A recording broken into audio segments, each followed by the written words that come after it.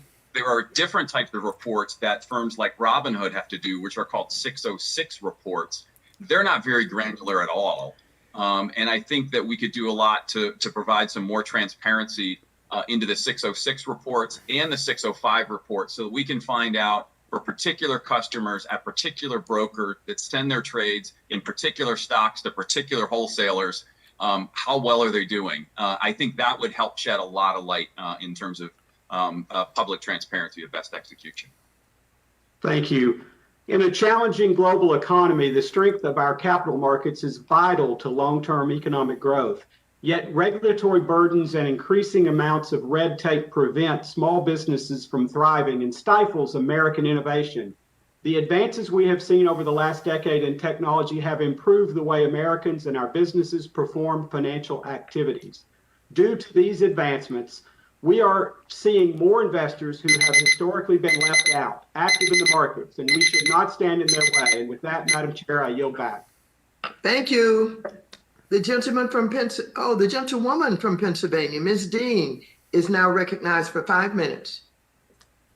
Thank you, Chairwoman, and I thank all of our testifiers today shedding light on these important questions and issues. I'm thinking back, Madam Chairwoman, to our hearing a month ago.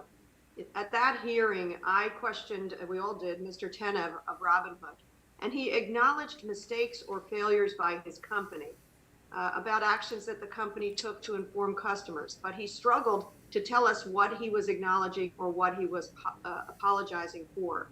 We did not receive a clear, direct answer about when and how customers were notified and whether customers had the ability to contact a customer service representative with any concerns about their positions and holdings. He was simply unable or unwilling to express what he was apologizing for. Ms. Goldstein, I've had the chance, my office has had the chance to discuss with you servicing failures in other industries. What failures, and I'm a former professor of English, I just want plain English here. What servicing failures or mistakes by Robinhood on January 28th would you observe? Congresswoman, thank you for the question. I think that they probably, I don't have a crystal ball, right? I don't have insight, but I think they may have failed to manage their internal risk. My understanding anecdotally is that major brokerages typically have very large teams of people that model the capital requirements that they will likely need to give to their clearinghouse on any given day. I would be very curious to know how many employees at Robinhood were dedicated to that task. Was it 10? Was it 20? Was it 5? Was it zero? I also think that, at least historically, they have not done a great job of disclosing to their customers how they make their money, although I don't think, to speak to your question, that that was true on that day in January. I'm wondering, what should we now consider new best practices or best practices going forward to avoid what we saw on January 28th? Congresswoman, I think we need the regulators to do an investigation, get all the information. I think we need to make sure that there aren't data gaps. So one of the big questions I have is not what was the retail footprint, but what was the footprint of institutional players? And were institutional players exacerbating the volatility because they were watching what was happening on Reddit and deciding to go along for the ride and maybe make GameStop shoot up higher or come back down lower in the days that followed? And I think one of the questions that I have is, are there regulatory gaps in the reporting of what are called over-the-counter options, which are options that are not traded on exchanges, but are traded between big Wall Street players between themselves? And could that kind of trading, which is often counterbalanced or hedged with stock, have contributed to the volatility? And that's one of the questions that I have. That's really interesting. Dr. Bogan, I know I have very limited time. Could you tackle the same question? What were the failures?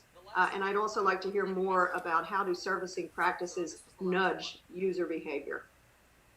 Well, I'll start with the last one first. I think when we think about these online brokers that use gamification, I think, just to be clear, access is a great thing for users to have, but developing techniques that push retail investors to trade a particular way or elicit particular behaviors that they is not beneficial for retail investors. And so some of the practices they have that have been mentioned that are encouraging trading behavior to the detriment of the investor are things like having lists of 100 popular stocks, which draw attention to particular stocks, which cause people to trade, even though it may or may not be in their best interest. There are push notifications, which elicit this kind of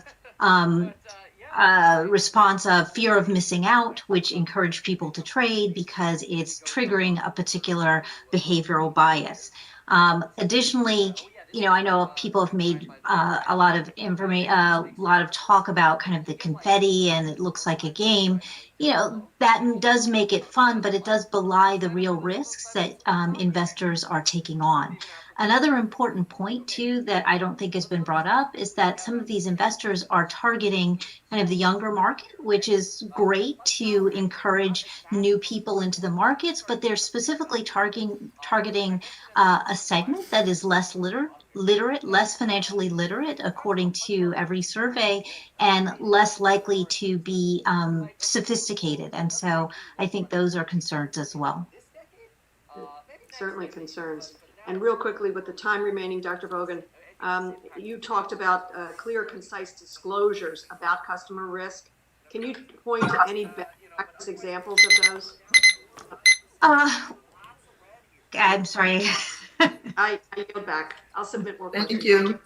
Thank you so very much. The gentleman from South Carolina, Mr. Timmons, is now recognized for 5 minutes. Madam Chair and Ranking Member McHenry for convening this hearing today, and to our witnesses for their time and expertise. Since the first hearing in this series, I have continued to research and attempt to understand the root causes of trading halts for retail investors, the dynamics of trade settlement, and the other issues in this hearing. While these topics can be overly technical, it remains imperative that our financial markets continue to function effectively while not limiting the increased market participation of investors of all income levels. We also should not rush to any rash decisions that could have unintended consequences further down the line. My first question is for Mr. Pivovar.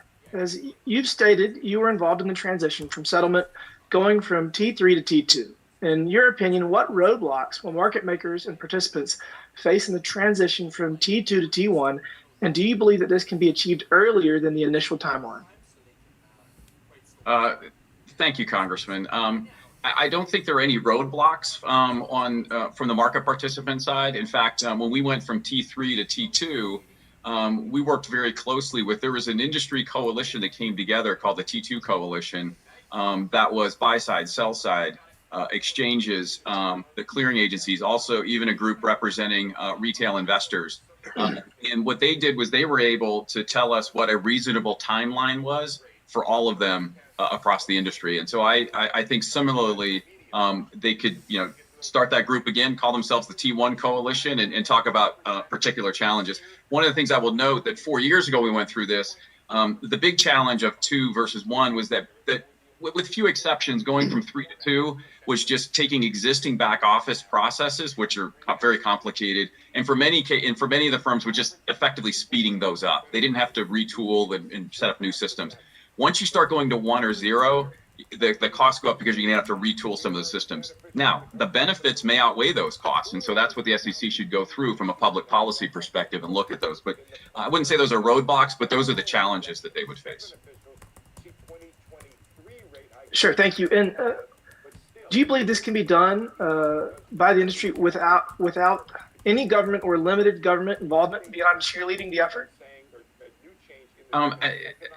The SEC has to make it real. So the industry, when they came to us and said, could you please make this real? And here's why, right? So yes, they could do it, but what would happen is it's a collective action problem. If you get one holdout or a couple holdouts, then you can't do it as a voluntary effort. So what they did was they did a lot of the work in terms of how they were going to get it done. They went out and got third-party costs and did timeframes and all this sort of stuff. So this is the one thing I think government can be very helpful in doing, is solving the collective action problem, and then explicitly looking through the costs and benefits. The other thing I will note, as I've mentioned before, is the SEC can't do this alone.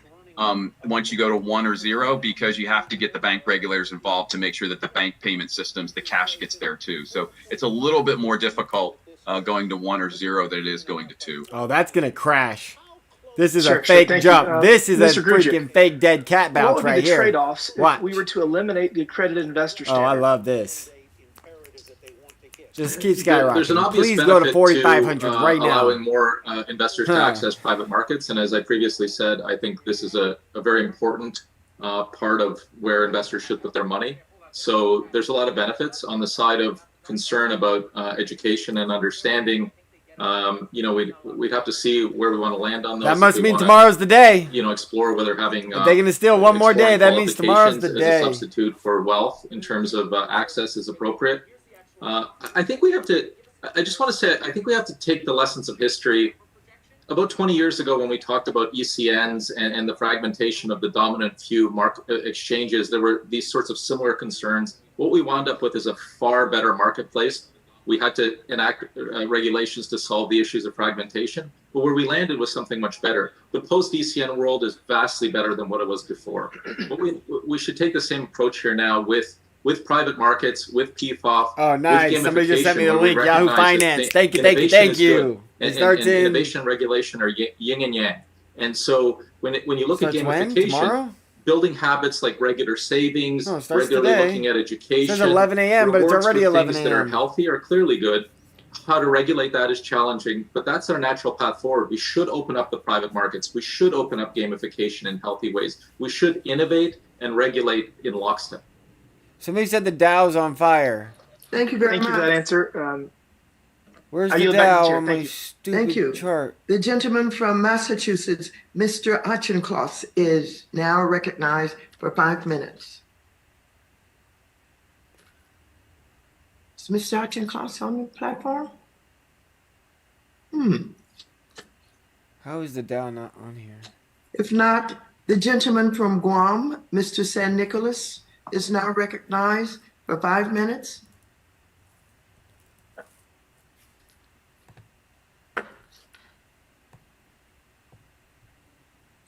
If not, the gentleman from Indiana, Mr. Hollingsworth, is now recognized the Dow Jones for did the 5 same minutes. thing that S&P did. They're both everything's spiking Good right now. afternoon, and I It's a appreciate fake all news. of our witnesses being here today, and certainly appreciate the dialogue that we've had.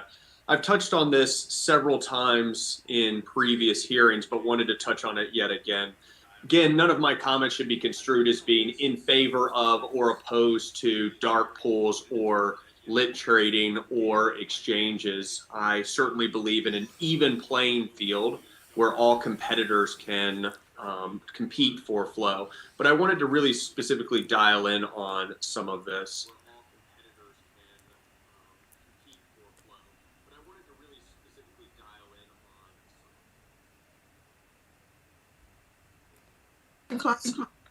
Can you hear me? Yes, I can hear you. Okay, great. Sorry, I think it cut out there for a second. Sorry about that. Sorry. I'm going to go to the Federal Reserve as soon as it starts. 30%, it's supposed to start already, but it hasn't. 30% of market volume is artificially constrained by this penny-wide regulatory requirement, end quote, on exchanges. Can you expand on that a little bit? What are some examples of how tick size restrictions can affect liquidity in the nearly 8,000 stocks that trade above $1? Thank you very much for the question. As I mentioned in the testimony, there are effectively two regimes functioning in parallel. On exchange, there's a rule, Rule 612, that requires that exchanges accept and display orders only in penny increments in stocks priced above $1. Right, and this doesn't apply in dark pools, correct? Correct. Off exchange, they can trade it at 1/100th of a cent increments. Correct. The implication is that price discovery, particularly in very active low price names, should occur within that penny wide spread. Mm-hmm. As a result, public investors on exchanges are restricted. They can only narrow the spread to 1 cent wide, when in fact there might be millions of shares that trade in some of these names in that sub penny increment. As a result, if you haven't been invited into that particular dark pool or single dealer platform, that liquidity is simply inaccessible. Right, and there's some implications here for both price discovery, as you said, right? The ability for investors to be able to trade inside that increment, but also challenges from a competitive footing between the two. Can you talk a little bit about how volumes might be shifting to dark pools versus exchanges on account of the current disparity in regulatory regime? Yeah, thanks for the question. So as a number of the panelists have noted, in aggregate, on-exchange trading is now its lowest proportion of the overall market than it's ever been. And there were some days at the end of last year where actually most trading happened in the dark. In retail names, and particularly in these lower priced, very active securities, 60, 70, sometimes 80% of trading activity will occur off exchange in sort of private pools.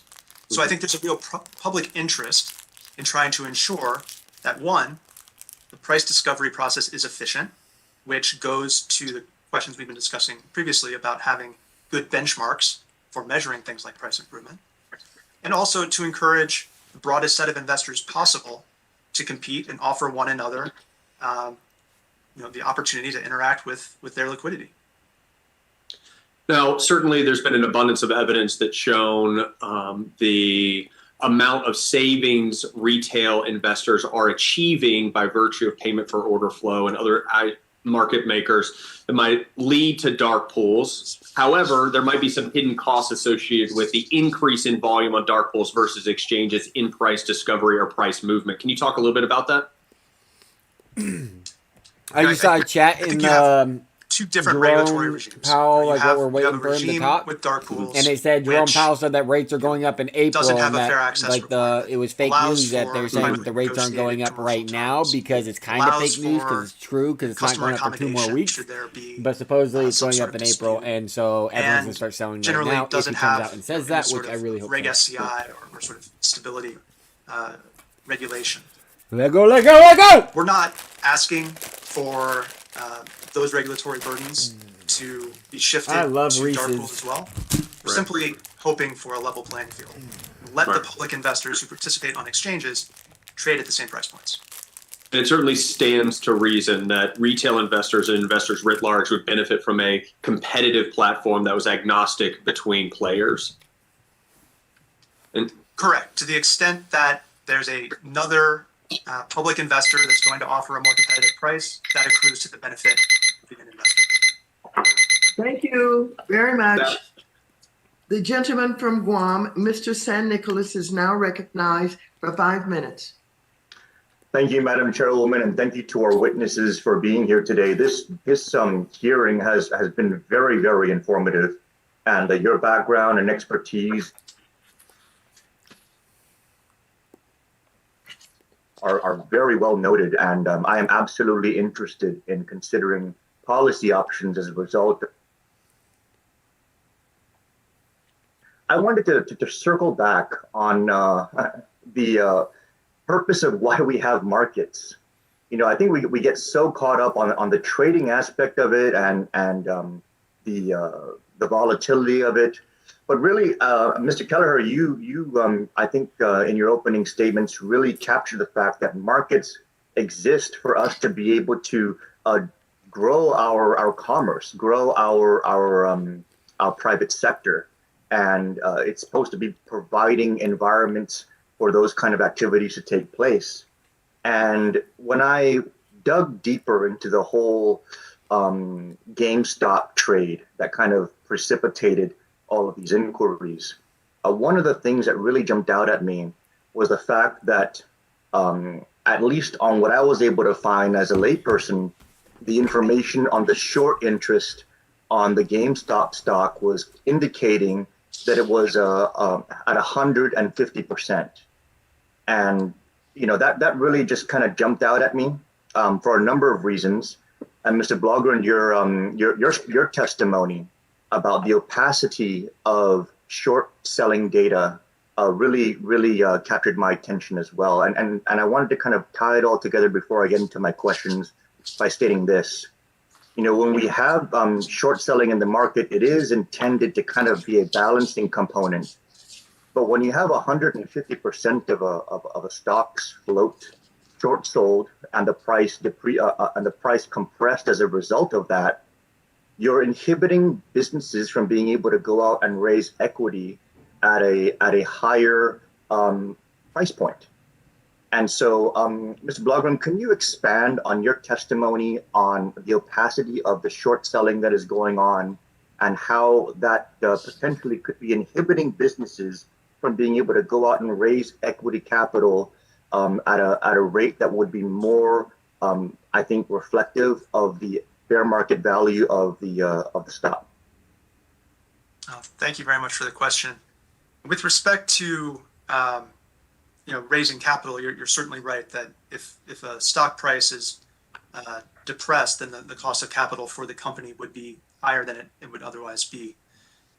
With respect to short positions, that data is now reported twice a month, and it certainly provides a lens into the relative activity, but it's really not actionable.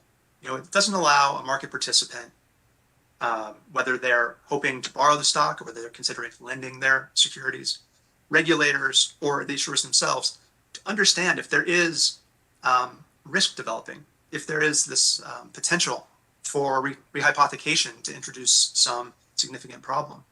And so our view after discussing this issue with issuers and investors is that you really need to go one step upstream. You have to look at the securities lending market itself, which currently is relatively anachronistic. And there's an opportunity for the SEC to promulgate rules that they were directed to promulgate under the Dodd-Frank Act. So they have the authority today to bring transparency to this marketplace. And so we would urge that the SEC consider doing that as a high priority. Mr. Kelleher, would you be interested in offering some comment on this discussion? Yes, I agree that the upstream disclosure increase for the securities lending part of these activities needs to be addressed, either through legislation or through regulation. That's clear. But we also need increased disclosure of the short activity that we currently have, separate and apart from what we need for the securities lending. But for the short activity, we need greater disclosure on the timing and the frequency, or the increased disclosure on timing and frequency of that disclosure. We need to expand the firms that are subject to the disclosure. It needs to cover hedge funds, broker-dealers, and everybody else engaged in those activities. And it has to expand to cover all the products that are being used. It's not just puts and calls. You've got equity derivatives, total return swaps, synthetic synthetic exposure of all sorts of ways. So multi-layered increased disclosure and transparency will benefit everybody in the market. Thank you, Madam Chairwoman, and I yield back. You're welcome. Mr. Stile is now recognized for 5 minutes. Thank you, Madam Chair. I also look forward to the day where we can be back in person and not on Zoom. I know we've had some broadband issues here in the House. It'll be good to all be together soon. If I can dive in particular, as it relates to settlement times, Mr. Pivovar, you recently wrote an op-ed. We've talked about it a little bit here today, supporting a move to faster settlements. In the op-ed, you wrote that U.S. securities markets may now be ready to really benefit from some of the technology and operational Thank you, Walter. In back office administrative functions and a move to shorter settlement cycles. You oversaw the process of the SEC, in particular from T3 Yeah, I got the live stream up too. I'll pull it up once Powell starts speaking. At the possibility to T1. I know Warren Davidson Somebody said check out AMC, so we're gonna check out AMC and GME for a minute. Solution. Can we look back It looks like not too much, a little bit of growth. We went from about 1.8% to 2.4%. Settlement. They're coasting. They're doing their thing. Yeah, thank you, Congressman. One, just, technology costs decrease over time, and market participants, find greater efficiencies in their operations over time. There's new innovators in this space. There's new third-party providers that do a lot of things in the back office things. So that alone are changes, right? And you mentioned blockchain. So, 4 years ago when we were going through this, and we started the process 2 years before that, so between 4 and 6 years ago, the advocates of a real-time settlement, somebody said would say, well, how do Bitcoin you get there? spiked, And they but would it's say not even blockchain. that's still at And we would say, 60K. well, It's way down. explain to us how I thought it exactly was that above happens. 60 still. And they would just say the word blockchain louder. And so there was no, We thought have some of process that in exactly Congress how that this often occurs. What's that? So we have some of that in Congress that often occurs when people, with lack of depth, they'll just go louder. But keep going. Sorry to cut you. No comment. And what I learned in the regulatory process is if somebody explains something back to you louder and makes it imply that you don't understand what they're saying, it really means they don't understand what they're saying. So blockchain has a lot of progress, a promise to it. I really believe that it can be transformative in the future. We weren't there yet 4 years ago. Now, 4 years have passed, and there's been a lot of cool innovation in this space. Again, some people just say blockchain louder, but other people have actually come forth with some interesting ideas. So it's time for the SEC to talk to those people and understand how feasible it is. So to build on this, what do you see going forward, or the biggest obstacles we have to overcome to get from where we are today to T1, if we look at it from the other direction? Yeah, thank you. So again, I don't think they're really obstacles. I think the biggest challenge that we didn't have to face going to 2 is the coordination with the bank regulators. Again, the cash has to get there, not only the securities. And so I'm not an expert in this, but some of my colleagues at some of the other think tanks, for example, Aaron Klein at Brookings has written a lot about this, the antiquated bank payment systems. And he's been doing it in the context of the stimulus payments getting so slow to get out there. There's kind of a fight going on between the Fed and the industry as to who gets to control that payment system. I hope they sort of figure out that fight because, that's actually probably the biggest sticking point. And so that's why the SEC, shortening it even further, has to coordinate with the bank regulators. Thank you very much. I know this is an important topic for both myself and my colleague, Anthony Gonzalez, as well. Shifting gears to Mr. Blogrund, if I can, for a minute. I think you That gotta be really pretty touched good. on 22 the minutes for my unequal average footing watch time. between trades that are placed on and off exchanges. You commented, we've discussed a little about the limited price increments to a penny on the exchange. Could you just go back and highlight again what you think the attractiveness would be to on-exchange trades if this was adjusted? Thank you very much for the question. The way exchanges, and more specifically the investors who are trading on exchanges, compete for order flow is they display their prices, and in so doing, they signal to the market their intent. They draw in counterparties, and the trade is consummated. If they're unable to display that interest at a competitive price, one, they don't get the trade, so they're discouraged from doing so in the first place. And two, the price discovery that ought to have occurred at that sort of intermediate price is impossible. So we think that by permitting a level playing field in terms of the price increments, a broader set of market participants will be encouraged to participate. the price discovery process will be more robust. That will result in, equal or better outcomes for the retail investors today, and that there's, generally a public interest in having an efficient price discovery process. Right now, about 30% of all market volume refers to securities that are pegged at 1 cent wide. Thank you very much, Madam Chairwoman. I yield back. Thank you. Mr. Auchincloss, it is now time for you to be recognized for 5 minutes. Thank you, Madam Chair. I want to raise the issue of the wealth gap in this country as it relates to what we've seen over the last few months. The stock market overwhelmingly benefits higher income households, and for many middle income or lower income households, the interaction that they have with the stock market is through retirement accounts, pension plans. Only 10% of US households own 87% of all stocks and mutual funds. I don't think that's sustainable for us to have a form of capitalism that works for everybody. I want to tackle this question of wealth inequality from 2 angles. First, with a question for Dr. Bogan.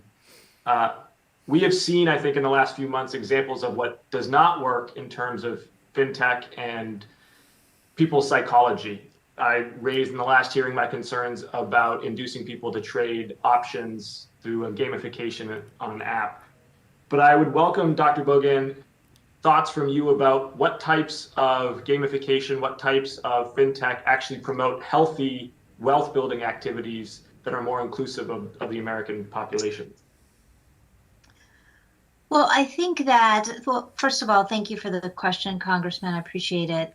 And I think that it's important to make a distinction when we're talking about gamification between having a platform that is accessible for all households to participate in financial markets. And at the core, I think that that is a good and beneficial thing.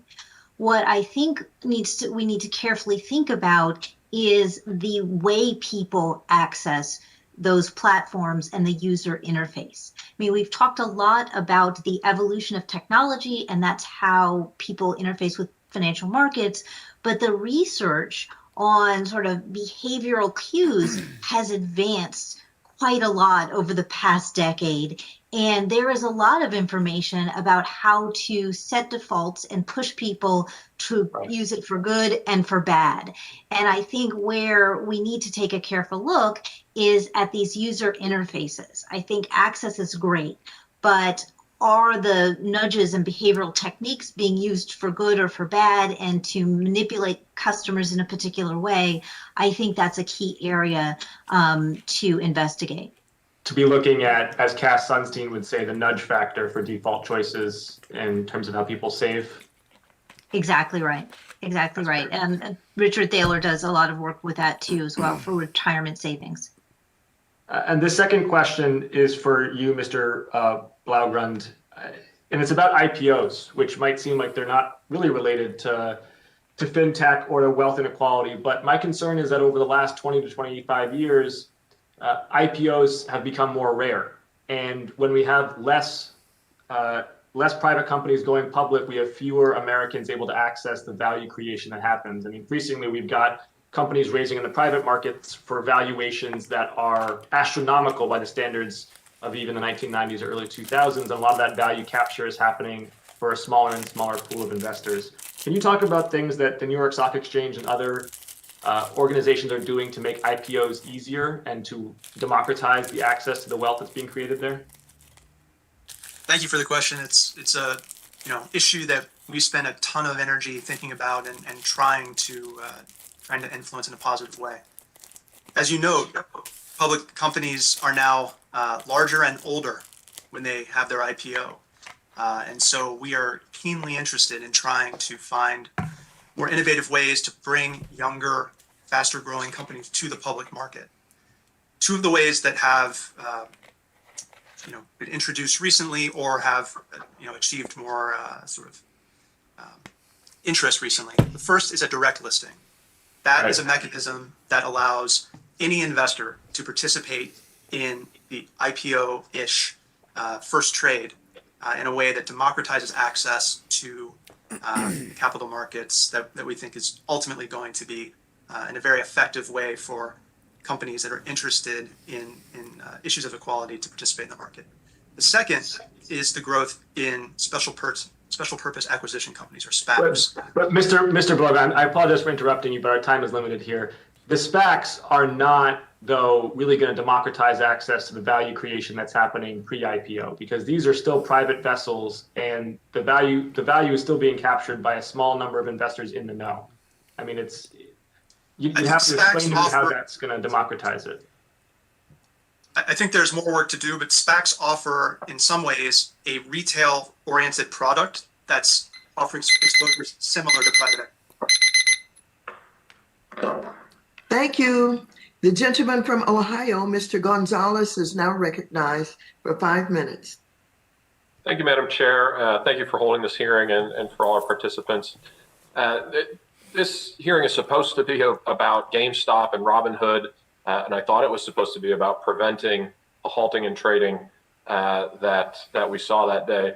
It seems to have morphed into something completely different, where many of the ideas, unfortunately, that I'm hearing from my colleagues on the other side of the aisle would actually cut off access to the markets for retail investors. I spent a lot of time thinking about retail investors and how to give them more access, in particular into the highest performing asset class net of fees, which is private equity.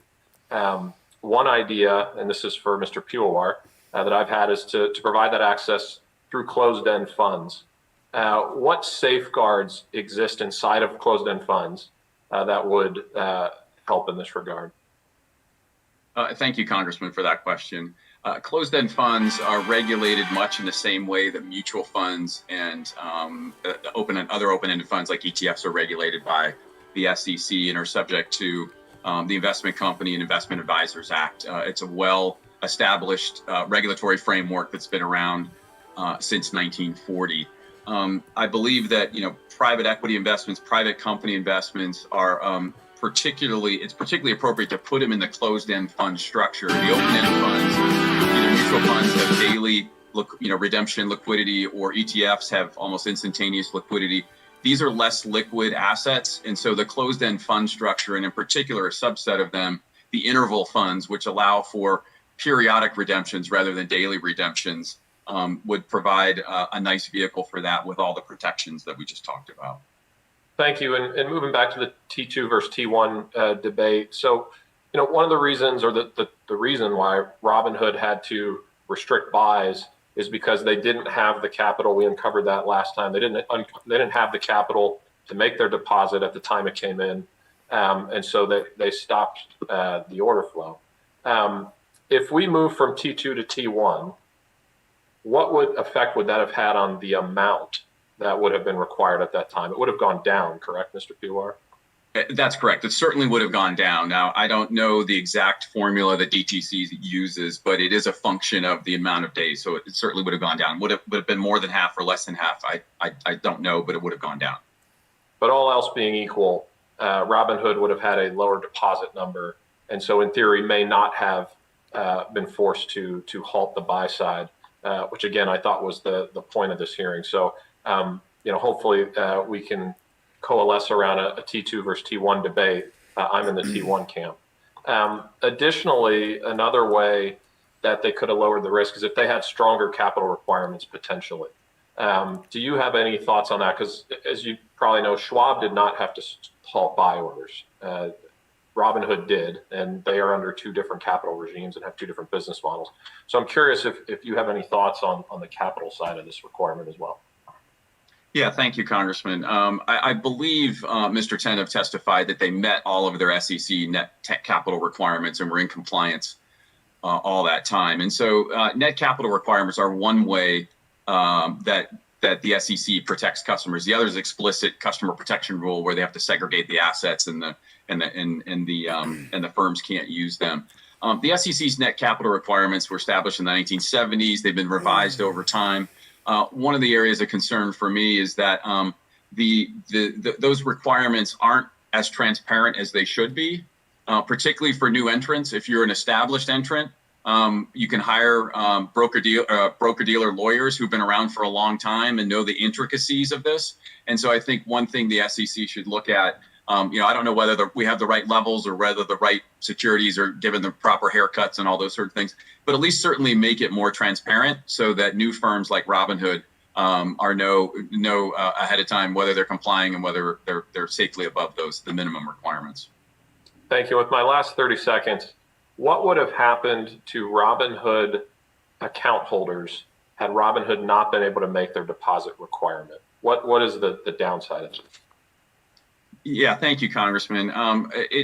Unlike banks where, failure is basically not an option, built into the SEC's regime for broker dealers, there's a special bankruptcy provision called SIPA, and there's a group of people called SIPC, so Securities Investor Protection Corporation, that would take over. Effectively, what would happen is they would appoint a trustee and very quickly try to move those customer assets over to another solvent broker dealer. There would be a disruption in trading. It could take days or weeks.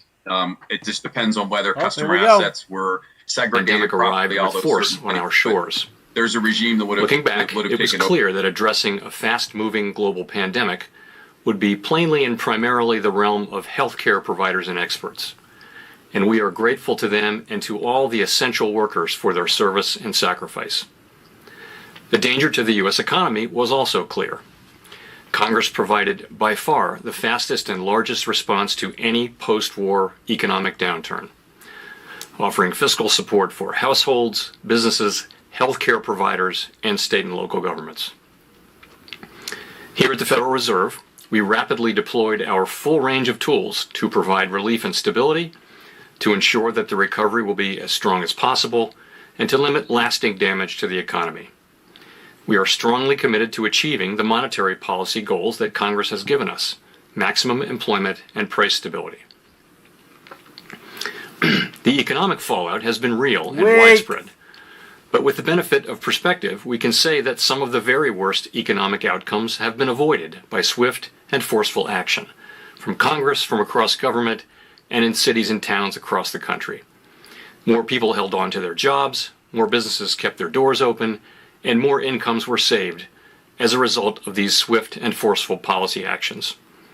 And while we welcome these positive developments, no one should be complacent. At the Fed, we will continue to provide the economy the support that it needs for as long as it takes. Today, the FOMC kept interest rates near zero and maintained our sizable asset purchases. These measures, along with our strong guidance on interest rates and on our balance sheet, will ensure that monetary policy will continue to deliver powerful support to the economy until the recovery is complete.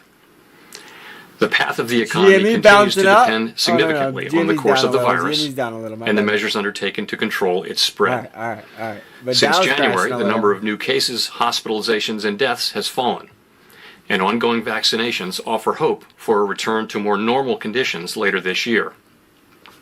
In the meantime, continued observance of social distancing measures and wearing masks will help us reach that goal as soon as possible. The economic recovery remains uneven and far from complete, and the path ahead remains uncertain. Following the moderation in the pace of the recovery that began toward the end of last year, indicators of economic activity and employment have turned up recently, although the sectors of the economy most adversely affected by the resurgence of the virus and by greater social distancing remain weak. Household spending on goods has risen notably so far this year. In contrast, household spending on services remains low, especially in services that typically require people to gather closely, including travel and hospitality.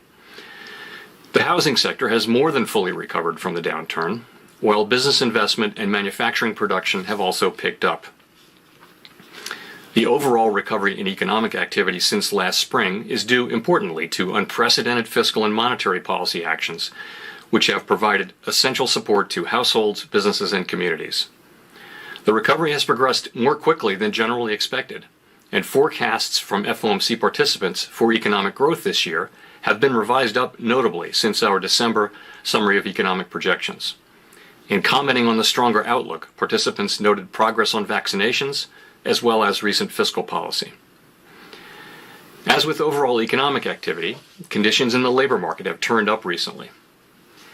Employment rose by 379,000 in February, as the leisure and hospitality sector recouped about 2/3 of the jobs that were lost in December and January. Nonetheless, employment in this sector is more than 3 million below its level at the onset of the pandemic. For the economy as a whole, employment is 9.5 million below its pre-pandemic level. The unemployment rate remains elevated at 6.2% in February. This figure understates the shortfall in employment, particularly as participation in the labor market remains notably below pre-pandemic levels. Looking ahead, FOMC participants project the unemployment rate to continue to decline. The median projection is 4.5% at the end of this year and moves down to 3.5% by the end of 2023. The economic downturn has not fallen equally on all Americans, and those least able to shoulder the burden have been the hardest hit.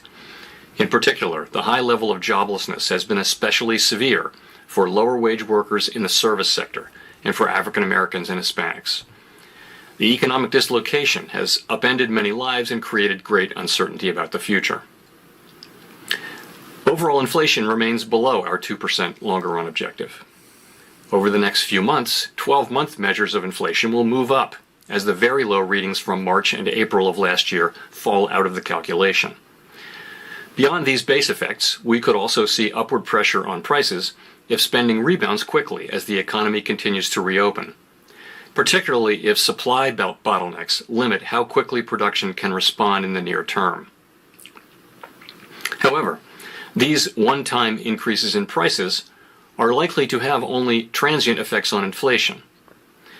The median inflation projection of FOMC participants is 2.4% this year and declines to 2% next year before moving back up by the end of 2023. The Fed's response to this crisis has been guided by our mandate to promote maximum employment and stable prices for the American people, along with our responsibilities to promote the stability of the financial system. As we say in our statement on longer-run goals and monetary policy strategy, we view maximum employment as a broad-based and inclusive goal. Our ability to achieve maximum employment in the years ahead depends importantly on having longer-term inflation expectations well anchored at 2%. As the committee reiterated in today's policy statement, with inflation running persistently below 2%, we will aim to achieve inflation moderately above 2% for some time, so that inflation averages 2% over time and longer-term inflation expectations remain well anchored at 2%. We expect to maintain an accommodative stance of monetary policy until these employment and inflation outcomes are achieved. With regard to interest rates, we continue to expect it will be appropriate to maintain the current 0 to 1/4% target range for the federal funds rate until labor market conditions have reached levels consistent with the committee's assessment of maximum employment, and inflation has risen to 2% and is on track to moderately exceed 2% for some time. I would note that a transitory rise in inflation above 2%, as seems likely to occur this year, would not meet this standard. That can't be good for In the stock addition, market. we will continue to increase our yet? holdings of Treasury securities by at least $80 billion per month and of agency mortgage-backed securities by at least $40 billion per month, until substantial further progress has been made toward our maximum employment and price stability goals. The increase in our balance sheet since last March has materially eased financial conditions and is providing substantial support to the economy. The economy is a long way from our employment and inflation goals, and it is likely to take some time for substantial further progress to be achieved. Our forward guidance for the federal funds rate, along with our balance sheet guidance, will ensure that the stance of monetary policy remains highly accommodative as the recovery progresses. Our guidance is outcome-based and ties the path of the federal funds rate and the balance sheet to progress toward reaching our employment and inflation goals. Overall, our interest rate and balance sheet tools are providing powerful support to the economy and will continue to do so. The weakest talk ever. To conclude, we understand that our actions affect communities, families, and businesses across the country. Everything we do is in service to our public mission. We are committed to using our full range of tools to support the economy and to help assure that the recovery from this difficult period will be as robust as possible. Thank you. I look forward to your questions.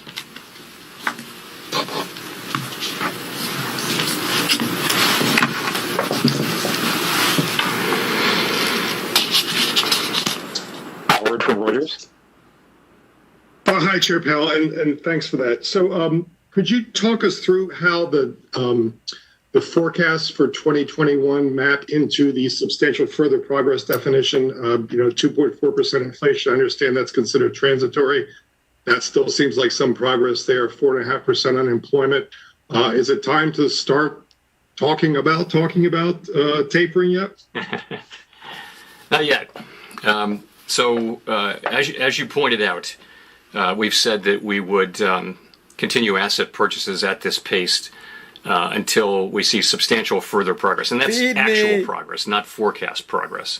So, and that's a difference from our past approach. So, and what we mean by that is pretty straightforward. It is we'll want to see that that the labor markets have moved, labor market conditions have moved, have made substantial progress toward maximum employment, and inflation has made substantial progress toward the 2% goal. That's what we're going to want to see. Now, that obviously includes an element of judgment, and when we see, we'll be carefully looking ahead. We also understand that we will want to provide as much advance notice of any potential taper as possible. So when we see that we're on track, when we see actual data coming in that suggests that we're on track to perhaps achieve substantial further progress, then we'll say so. And we'll say so well in advance of any decision to actually taper. If I could follow up on that, the shift in the dots, why wouldn't that suggest a weakening of the commitment here? An awful lot of people shifted into 2022, it seems. I don't see that at all. We have a range of perspectives on the committee. I welcome that, and we debate things, we discuss things, and we always come together around a solution. But the strong bulk of the committee is not showing a rate increase. The dude is in panic mode. During this forecast period. He knows how bad it's about to get. And as data improve, as the outlook improves very significantly since the December meeting, you would expect forecasts to move up. It's probably not a surprise that some people would bring in their estimate of the appropriate time for liftoff. Nonetheless, the bulk of the committee, the largest part by far of the committee, doesn't show a rate increase during this period. And again, part of that is wanting to see actual data rather than just a forecast at this point. We do expect that we'll begin to make faster progress on both spending, labor markets, and inflation as the year goes on because of the progress with the vaccines, because of the fiscal support that we're getting. We expect that to happen, but we'll have to see it first. Great, thank you. Victoria.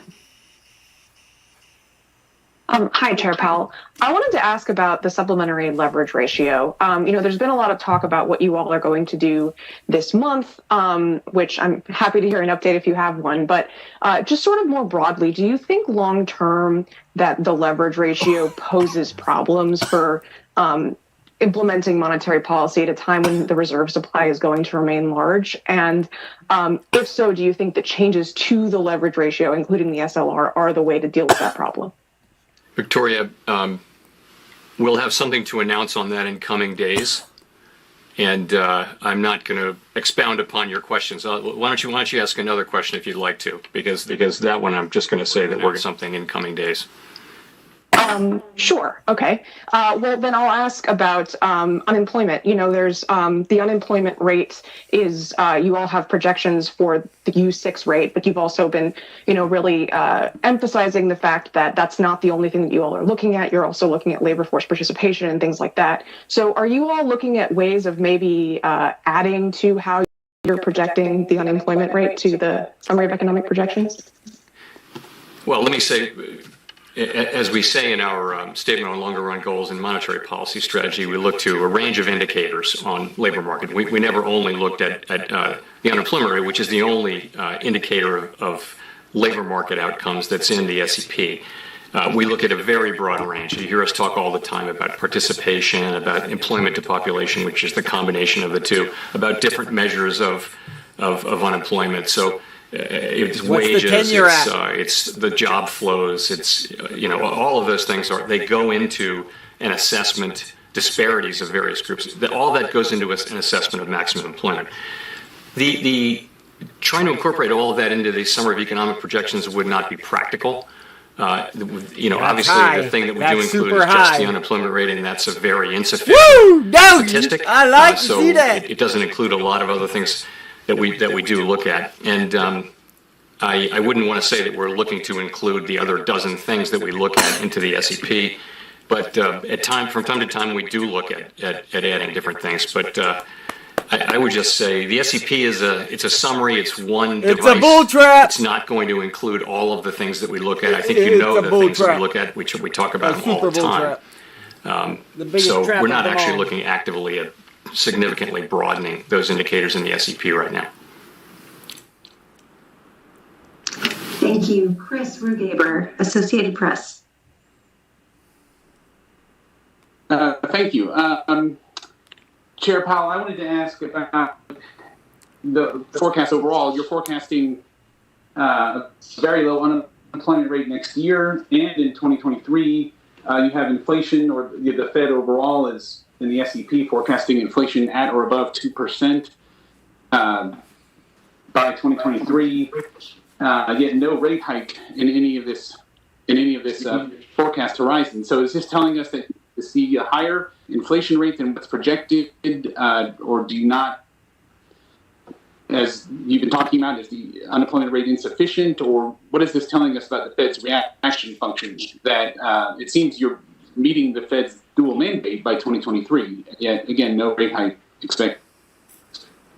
So I guess the first thing to say is that the SEP is not a committee forecast. It's not something we sit around and debate and discuss and approve and say this represents our reaction function as a committee. It's a compilation of projections from different people, and but since we don't debate it or discuss it, it would be hard for me to say why each participant did what they were going to do. So all I would say about this is that we've laid out what I think is very clear guidance on liftoff. And it's really three things: labor market conditions that are consistent with our estimates of maximum employment. And as I mentioned, we consider a wide range of indicators in assessing labor market conditions, not just the unemployment rate. Inflation that has reached 2% and not just on a transitory basis. And inflation that's on track to run moderately above 2% for some time. The first two of those three are very much data-based. The third does have a little bit of an element of expectations in it. So we are very much determined to implement this guidance in a robust way. It is the guidance that we chose carefully to implement our new framework. And to meet these standards, we'll need to see data, as I mentioned. So what does this SEP really say? It says that we're committed to our framework and to the guidance we've provided to implement that framework. We will wait until the requirements set forth in that guidance are clearly met before considering a change in our policy rate. And the last thing I'll say is this. The state of the economy in 2 or 3 years is highly uncertain, and I wouldn't want to focus too much on the exact timing of a potential rate increase that far into the future. So that's how I would think about the SEP. Thank you. Paul Kiernan. Thank you, Chairman Powell. My question is twofold. One, how high are you comfortable letting inflation rise? There is some ambiguity in your new target, as you mentioned, expectations driven. And do you think that ambiguity might cause markets to price in a lower tolerance for inflation than the Fed actually has, thereby causing financial conditions to tighten? But nobody's acting like they hear it. Concern? Thanks. Everyone acting like they can't hear it. We've said we'd like to see inflation run moderately above 2% for some time. And we've resisted, basically, generally, the temptation to try to quantify that. Part of that just is talking about inflation is one thing. Actually having inflation run above 2% is the real thing. So over the years we've talked about 2% inflation as a goal, but we haven't achieved it. So I would say we'd like to lift up, perform. Lift up. That's what we'd really like to do, is to get inflation moderately above 2%. I don't want to be too specific about what that means Hey, because can somebody I think it's hard to do ban that. And we Dog haven't done it yet. Musk? You Just know, when 'cause I we're hate actually Elon above Musk so 2%, much? we can do that. I just kidding. I just kidding. Look, I would say this: the But you're fundamental right. Fake change news, fake in our president, fake framework money, is fake. It's all that fake, except for we're GME not and going to AMC. act That's real though. preemptively based on Diamond forecasts hands. for the most part. We got them. And Money we're in the going bank. to wait to see actual data. And I think it will take people time to adjust to that and to adjust to that We have new this practice. And the message right only way here. we To can really build the Jesus, credibility of that Thanks, is by Lord, doing it. for who you are. You're So, welcome.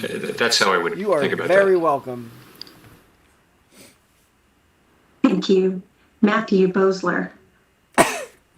Hi, Chair Powell. This is Matthew Bosler with Bloomberg News. So there's a widespread presumption at this point that the U.S. will reach herd immunity sometime this year. I was and all joking along you about said the that Doge the path Musk, of the economy like is going to be 100% determined by joking. the course of the virus. I'm curious, based on the projections that All of this you stuff released was today totally that fine, like, show unemployment will how do still we be get him back? above estimates of maximum employment through the end of next year Unban the and dude. perhaps I was sometime into joking, fool. 2023. Do you think policymakers need to be doing more here to sort of align the no. herd immunity and full employment timelines, if you will? Thank you. So on herd immunity, I'm really going to leave that question to the experts. We don't control that. We're not responsible for defining it. We'll leave that whole discussion to the experts. I mean, what we're focused on is the part that we control, which is the support that we provide to the economy. And there we provided very clear guidance. And in the case of asset purchases, it's at their current level until we make substantial I further agree, progress. fuck Doge, There is an element of but judgment the in dude, that, what he and said, like, we'll he's here for therefore we'll GME and supply AMC. I've clear already said that. communication He well knows in that. It's advance just of his actually username. tapering. It's not And we what just he's went saying. through the You the can't get mad at criteria someone for having a for stupid raising username. interest rates. They're very Anyone specific. does all the stupid and, usernames. Your you know, usernames we're are Shia. very much committed to having it fulfilled robustly. I would agree with you that the path of the virus continues to be very important. We have these new strains with it, which can be quite virulent, and we're not actually done yet. And we're clearly on a good path with cases coming down, as I mentioned. But we're not done, and I'd hate to see us take our eye off the ball before we actually finish the job. So that's how I would look at that. If I could just briefly follow up, how do you see sort of the disconnect in terms of an economy that is expected to be widely reopened this year, but full employment taking longer to achieve? Is it the case that factors related to the virus will still be with us over the coming years? Is that how to interpret the forecasts? I think there's some of that. Sure, Yeah, there'll be some of my that. There'll still be some moderator's social getting a distancing. fight. People may Everybody's be, for permaban, and I'm example, gonna drop going my into spaces If I that freaking hired a bad moderator, that that's involve on close me. contact I'm with just others. not Some cut people will out do for that this right away. job. Others will hold back. And so I think there'll be some of that. Man. In addition, though, remember there are 10 million people in the range of 10 million people who need to get back to work, and it's going to take some time for that to happen. It can happen maybe more quickly than it has in the past because it involves the reopening of a sector of the economy as opposed to stimulating aggregate demand and waiting for that to produce job demand for workers. This could be a different sort of a process, and it could be quicker. We don't know that. But it's just a lot of people who need to get back to work, and it's not going to happen overnight. It's going to take some time, no matter how well the economy performs. Unemployment will take quite a time to go down, and so will participation. So that's all I can say. I think the faster the better. We'd love to see it come sooner rather than later. We'd welcome nothing more than that. But realistically, given the numbers, it's going to take some time. Thank you. Steve Leisman. We got a crash coming! Mr. Chairman, thank you. I wonder if you could, kind of a three-parter here, but all related. Would you comment on the current level of the 10-year yield and some other long rates out there, whether or not you think they would have a negative effect on the economy? And if not, is there a level that would give you concern? And finally, the third part, other central bankers have expressed concern about what's happened to yields in their countries, and even some taken action, but not you. Could you give us your general idea or orientation towards the idea of of coming into the market and affecting a particular tenor of the bond market? Do you like that idea? Do you not like it? Is it at the top of your toolbox, or is it something that you think is at the bottom of the toolbox? Sure. So we monitor a broad range of financial conditions, and we're always attentive to market developments, of course. We're still a long way from our goals, and it's important that financial conditions do remain accommodative to support the achievement of those goals. And if you look at various indexes of financial conditions, what you'll see is that they generally do show financial conditions overall to be Market's highly crashing accommodative. today. And that is appropriate. So that's how we look at it. I would add, as I've said, I would be concerned by disorderly conditions in markets or by a persistent tightening of financial conditions that threaten the achievement of our goals. He's back. We think the stance of monetary policy remains appropriate. Yes, I did. Our guidance on the federal funds rate because I'm in the asset house. purchases I is providing gotta do strong support to the economy. my dad. And we're committed to maintaining that patiently accommodative stance until the job is well and truly The blend is done. called Alien Wi-Fi. Alien Wi-Fi. Could you give us an idea of how you sort of feel about that tool of being able to come into a particular part of the market and either doing an operation twist or something like that? Is that something you feel to be the top of your toolbox, or something that you don't really prefer?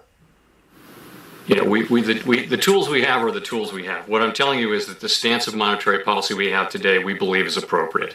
We think that our asset purchases in their current form, which is to say, you know, across the curve, 80 billion in treasuries, 40 billion in mortgage-backed securities on net, we think that that's the right place for our asset purchases. Now, we can change them, of course, in a number of different dimensions, should we deem that that's appropriate. But for now, we think that our policy stance on that is appropriate. We are the champions. No time for doggies. You guys need to Hi, see my Chair Powell. doggy Thanks right very now. much for taking my question. He just You've likes to spoken hang about out the with me. pandemic's disproportionate He doesn't toll want to sit on my on lap, Black but he always gotta be able Americans, to look at Hispanic me. Americans, Asian Americans, and other groups in the labor market. You don't like when And I'm the curious if camera's you can on, though. speak You to can tell when the specific camera's on. indicators that the Fed will be using to measure job gains for groups that have persistently higher rates of unemployment compared to white Americans. And relatedly, since you've described vaccines as key to economic recovery, is the Fed concerned about lower vaccination rates in communities of color, and what barriers do you think exist there? Thanks very much. So which measures?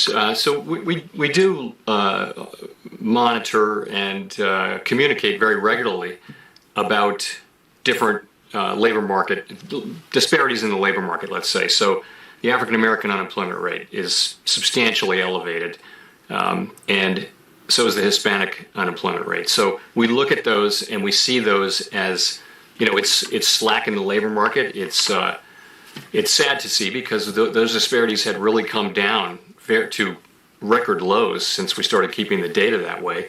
As recently as a year ago, February of last year, we had those. No, I didn't get no vaccine. I'm not getting it. In a downturn, though, is they move up at twice the speed of white unemployment. So we monitor those things.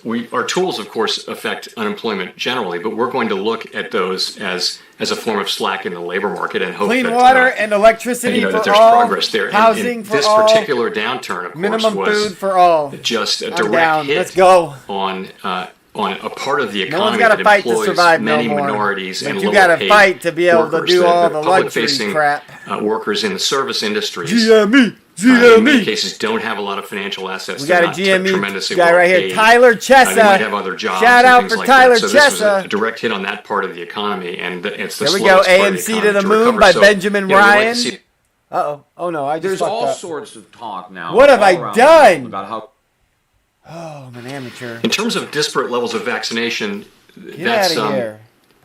Those are facts, unfortunate facts. They're really not something we have within our policy tool. All right. We're good. Oh, no.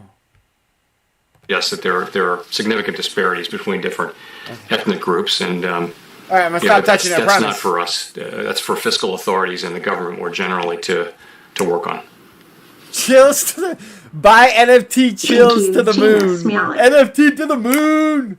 That's so dumb. Hey, Chair Powell. Thanks for taking our questions. I was wondering if you could talk a little bit about how you see the fiscal policy support that has come down the line affecting the economy's Yeah, we will take potential care in of the longer Mother term, Earth, just but in it's the not sense that you America talked doing about, it. It's about China the and potential for liquid India. market scarring Like, we and how are that might so weigh good on to our this sort of planet future compared to prospects. everyone else. We And I got to make wonder it whether better you here see first that sort of working and in prove reverse. everyone else got to do it the way we do it. Market more quickly. Does that improve our chances?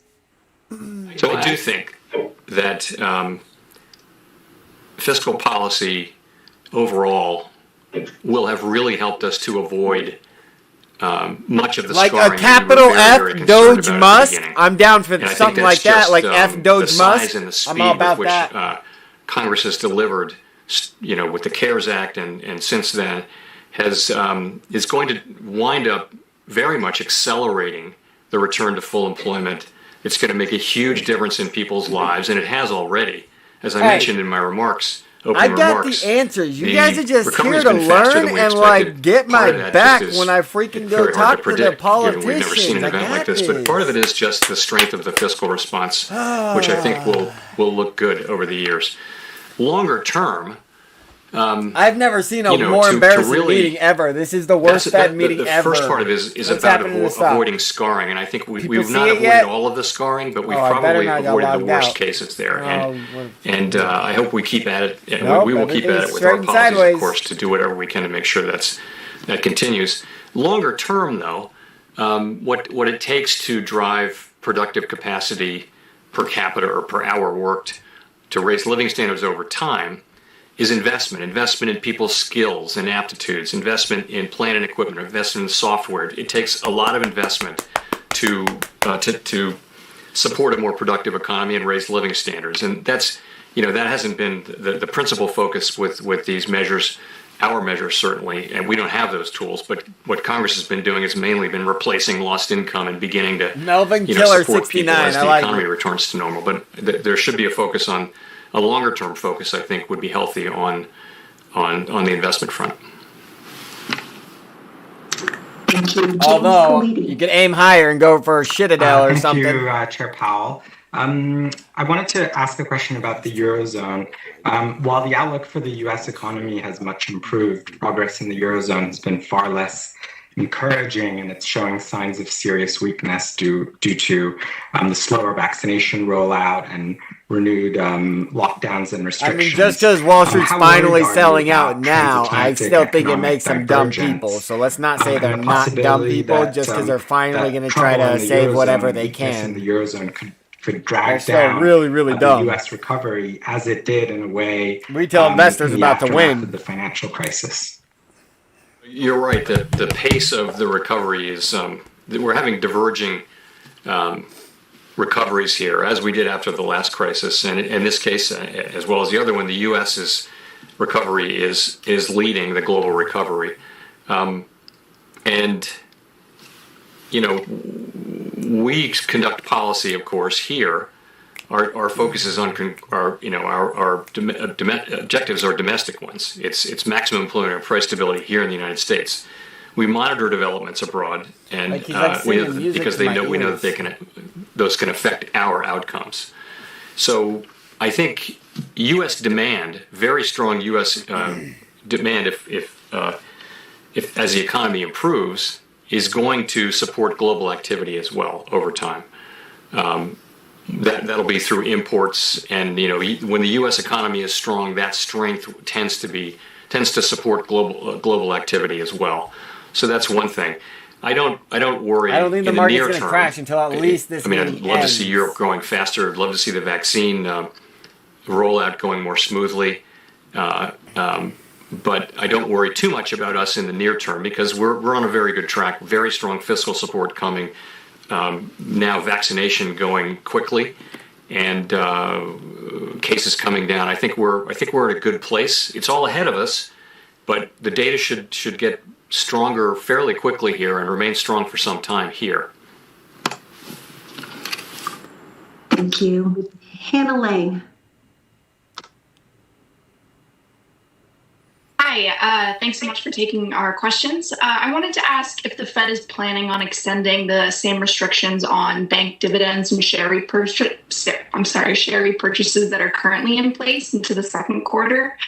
and if you're considering at all the scenario analysis and I'll take mid-cycle all the stress questions tests after that this were is in over. place last year, this year, and kind of what would make you consider doing something like that again? So we haven't made a decision on that. We're a couple weeks away from announcing that decision. I won't foreshadow it here today. I will say we're going to continue our data-driven approach. You know that we restricted buybacks and dividends, so the firms are preserving capital. Through 2020, the banks actually increased their level of capital and their level of reserves. And the December stress tests showed that banks are strong and well capitalized under our hypothetical recessions that we used in December, which were quite stringent. We're right in the middle of our 2021 stress test, and we'll release those results before the end of June, and that layers very significant additional stress on top of the stress the banks have already absorbed over the past year, with the unemployment rate going to 11% and stock prices falling more than 50%. So. But all of that, the results of the stress test and the decision on distributions, all of that is to come fairly soon, as I mentioned. Thank you. Edward Lawrence. Thanks, Chair Powell, for taking these questions. You laid out the standards to lift off. And back in June of 2020, you said, you're not even thinking about raising rates. But I see 7 members seeing liftoff in 2023 and 4 next year. How much debate and how can you characterize that conversation has there been about moving off the lower bound earlier than signaled? Well, it all depends. We've set out very clear criteria for liftoff, right? Where we've said we want to see labor market conditions that are consistent with our estimates of maximum employment. And that doesn't just mean unemployment, it means a much broader set of criteria. We want inflation at 2% and not on a transitory basis, and we want inflation on track to run moderately above 2% for some. Those are the 3 conditions. Everybody on the committee agrees to that, right? So it comes down to what's your projection for the economy. If you want to, people will have a range of assessments for how good the economy is going to be, and we don't. I would say that we're in a relatively highly uncertain situation. If you look at the uncertainty, people on the committee broadly say that uncertainty about the forecast is very high compared to the normal level. We haven't come out of a pandemic before. We haven't had this kind of fiscal support before, totaling it all up. So you're going to have different perspectives from committee participants about how fast growth will be, how fast the labor market will heal, how fast inflation will move up, and those things are going to dictate where people write down an estimate of liftoff. Of course, this isn't a decision to lift off now. We make that decision then, but it's an estimate based on assumptions about growth, and it's meant to be a tool to generally show the public how our objective function works, how we think about the future. It isn't meant to actually pin down a time when we might or might not lift off. We're not going to make that decision for some time. The chances are that the economy in that time and place will be very different from the one we think it'll be. So I sometimes with the dots, I have to be sure to point out that they're not a committee forecast. You know this, but they're not a committee forecast. It's just compiling these projections, really, of individual people. We think it serves a useful purpose. It's not meant to actually be a promise or even a prediction of when the committee will act. That will be very much dependent on economic outcomes, which are highly uncertain. Thank you. We'll go to Brian Chung.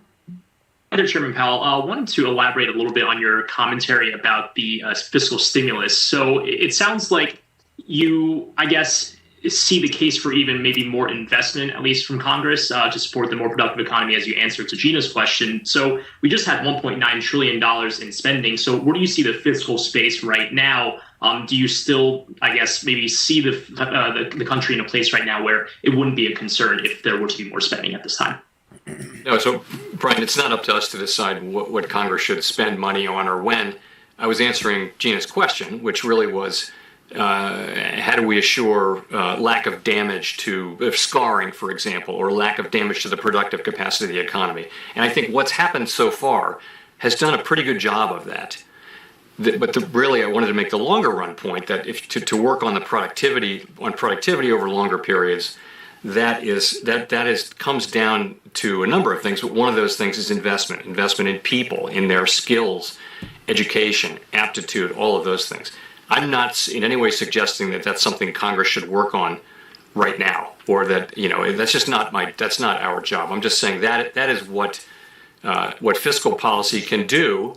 That really monetary policy can't do is invest in the future productive capacity of the economy, raise potential growth. Those things are completely tools that Congress has. And again, I wasn't making a comment at all on the current fiscal setting. Thank you. Next to Michael Derby. Look, I own George Soros, so Great, I want to talk like I just that. wanted to get an updated view I'm getting on what I your want. sense of your what I want is to view on own financial George stability Soros. risks and whether or not you see any pockets of excess out in financial markets that concern you, either specifically to that area of the market, or as in terms of like the threat that it could propose to the overall economy. Or so, as you know, financial stability for us is a framework. It's not one thing. It's not a particular market or a particular asset or anything like that. It's a framework that we have. We report on it semi-annually. The board gets a report on it quarterly, and we monitor every day. And it has 4 pillars, and those are 4 key vulnerabilities: asset valuations, Oh, don't you dare. debt owed by businesses and households, funding risk, and leverage among financial institutions. Those 4 things, and I'll just quickly touch on them. So if you look at asset valuations, you can say that by some measures, some asset valuations are elevated compared to history. I think that's clear. In terms of households and businesses, households entered the crisis in very good shape by historical standards. Leverage in the household sector had been just kind of gradually moving down and down and down since the financial crisis. Now there was some negative effects on that. People lost their jobs and that sort of thing, but they've also gotten a lot of support now. So the damage hasn't been as bad as we thought.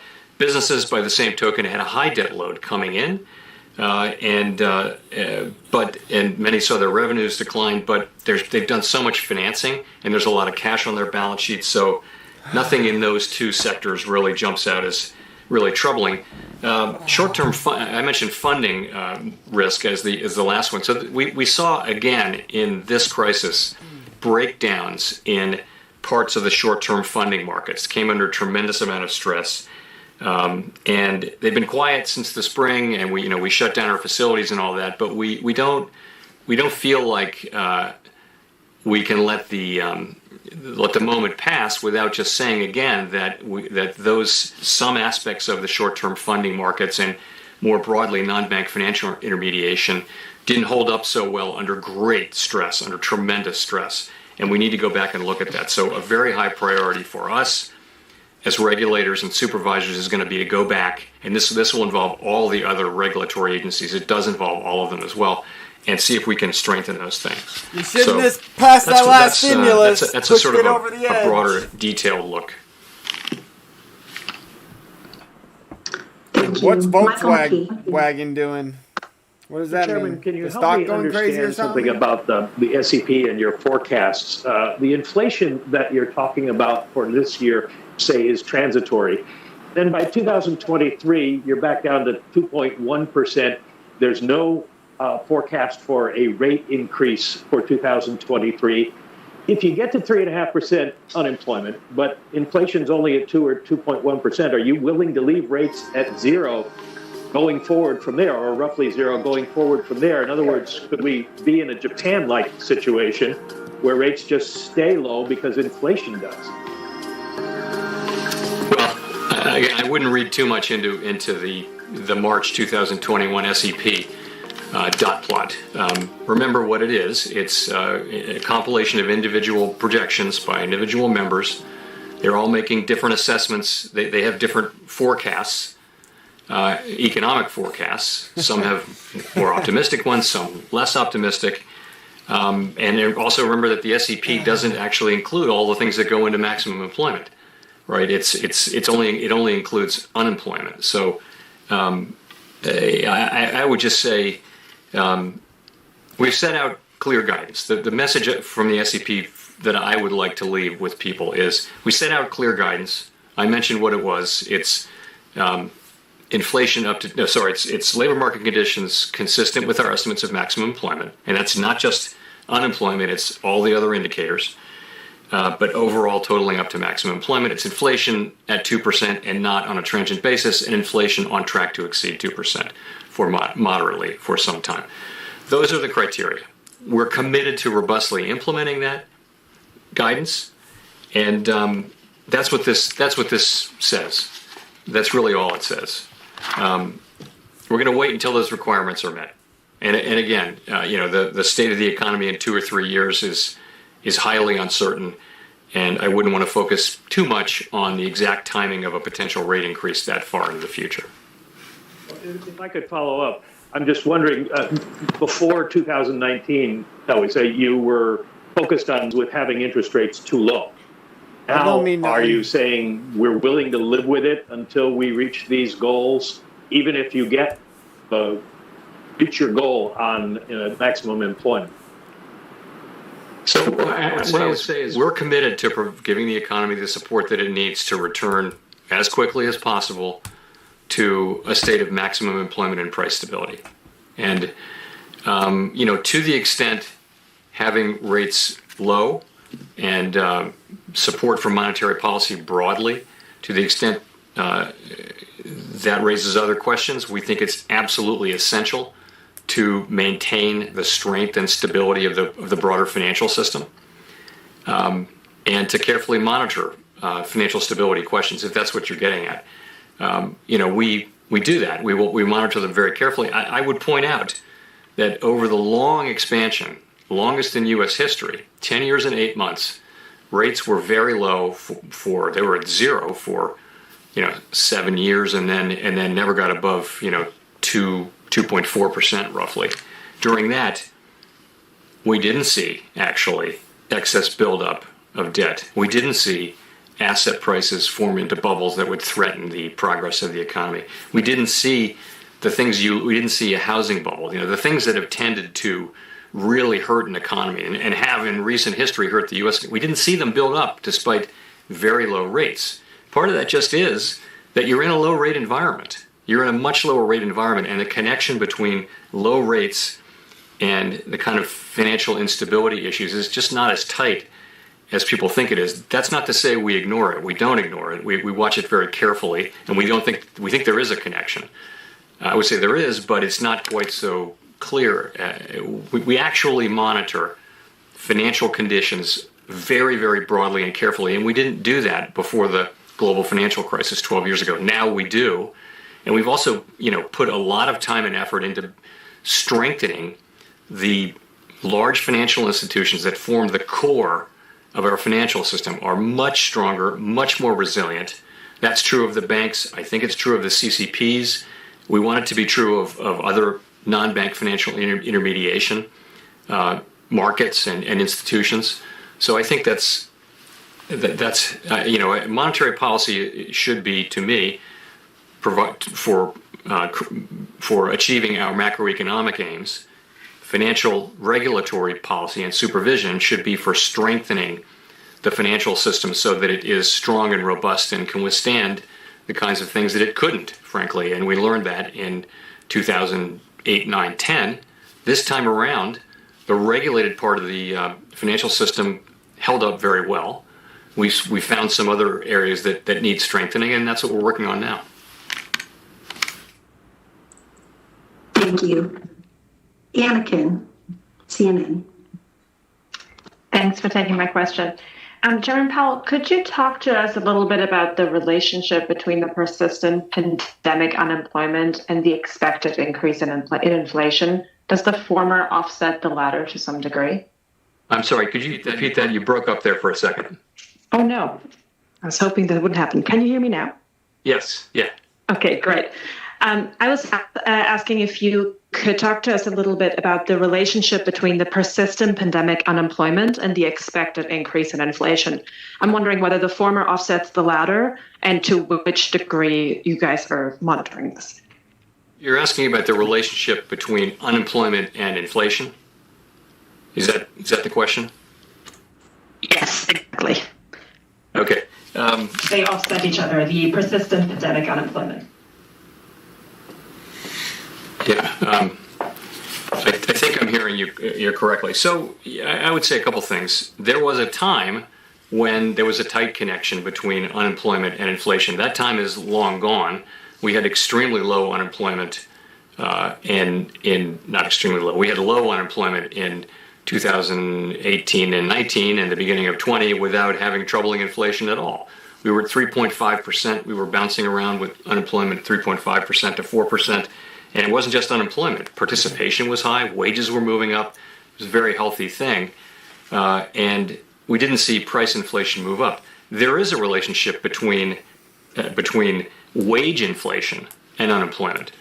But that has not, what happens is that when wages move up because unemployment is low, companies have been absorbing that increase into their margins rather than raising prices. And that seems to be a feature of late cycle behavior. So we're not, when we seek to achieve low unemployment, high levels of employment, which is our mandate, we think we have the freedom to do that based on the data without worrying too much about inflation. Thank you. Going to Greg Robb. Hi, thanks for taking my question.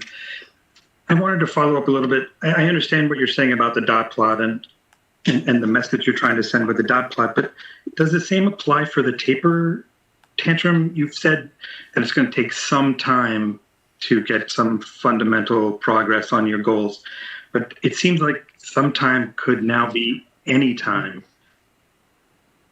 Well, so we've said substantial further progress.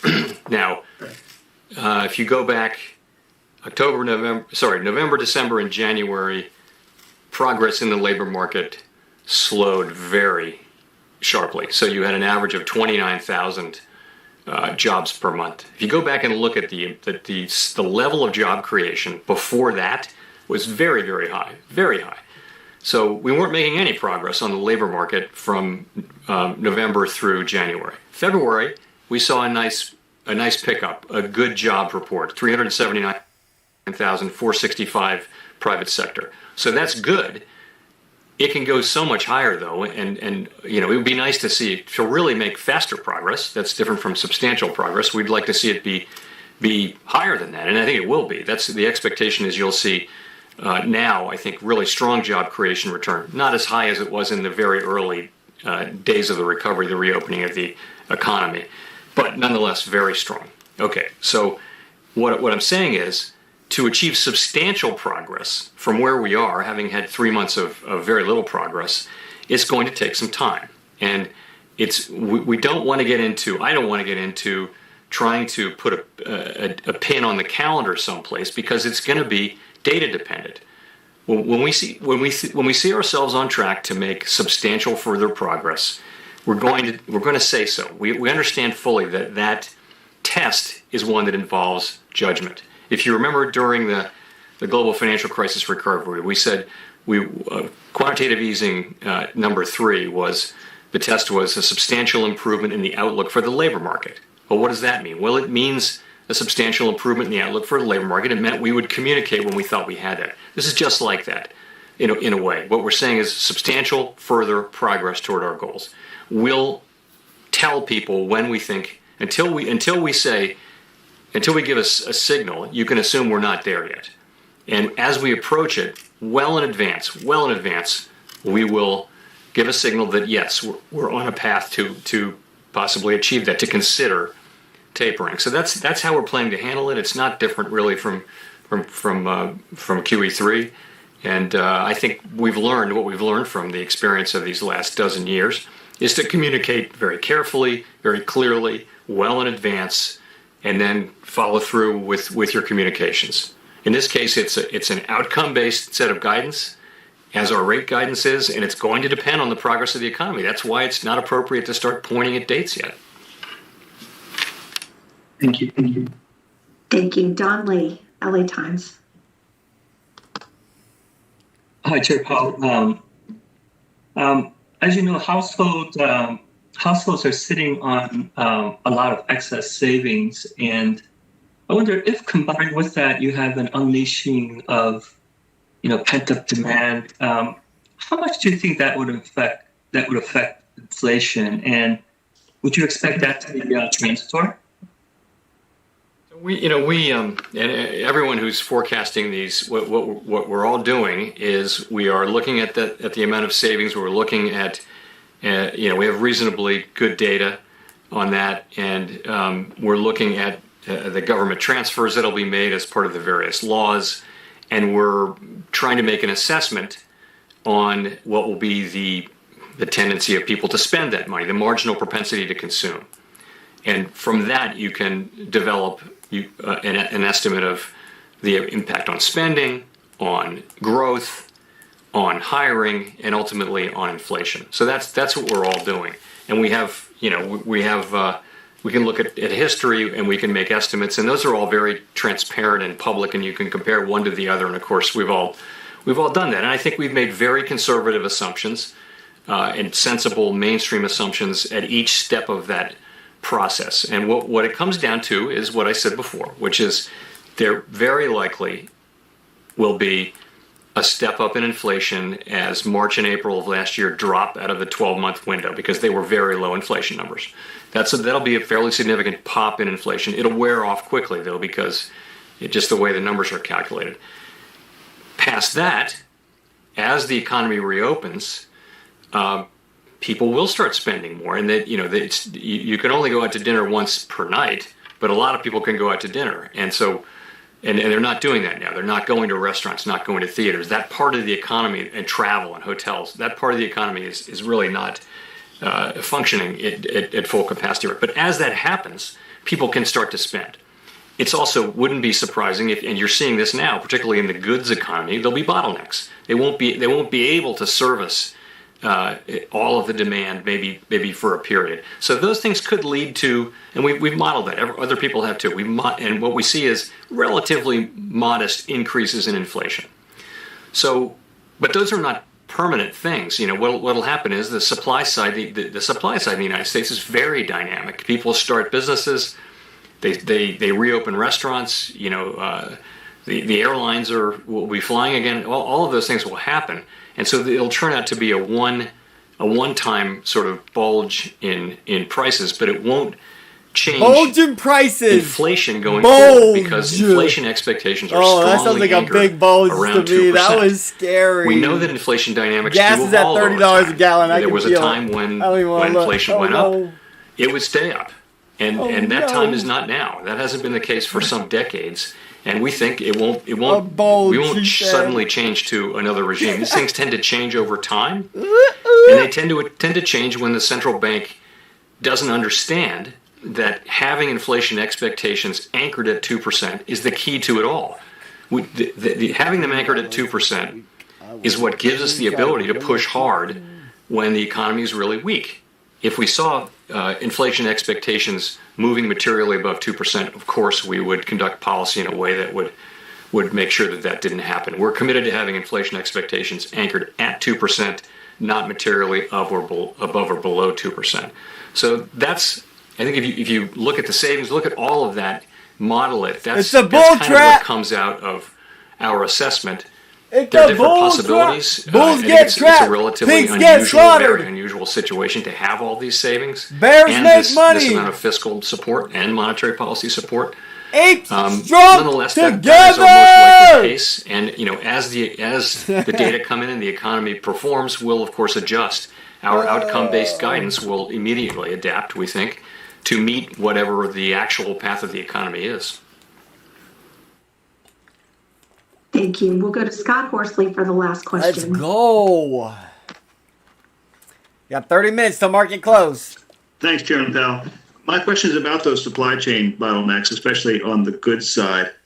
Are they getting better or are they getting worse? We saw they were sort of a drag on the industrial production numbers that came out yesterday. And what do you expect them to do to prices in the short run? Musk. Republicans aren't innocent. It's impossible to say, frankly, with any confidence, but I would expect, it's very possible, let's put it that way, that you will see bottlenecks emerge and then clear over time, and you'll probably see that over a period of time because, really the strong data are ahead of us. You're right now that the checks are going out just now, and that'll add to spending. COVID cases are coming down. Vaccination is moving now quickly. The really strong economic data is coming. It should be coming, assuming we stay on this track. And that's when you'll really know where the bottlenecks are. But you can see, though, that these are not permanent. It's not like the supply side will be unable to adapt to these things. The market will clear. It just may take some time. And some of the answer to that may be price. In many cases, it won't be price. You'll see that people are reluctant to raise prices. It's a little bit the story about the wage Phillips curve does show that as unemployment goes down, wages move up. But companies choose not to try to pass that price increase along to their customers. So you'll see a lot of that here too, I think. Anyway, we'll see. But that's my basic sense. Thank you very much. Thank you.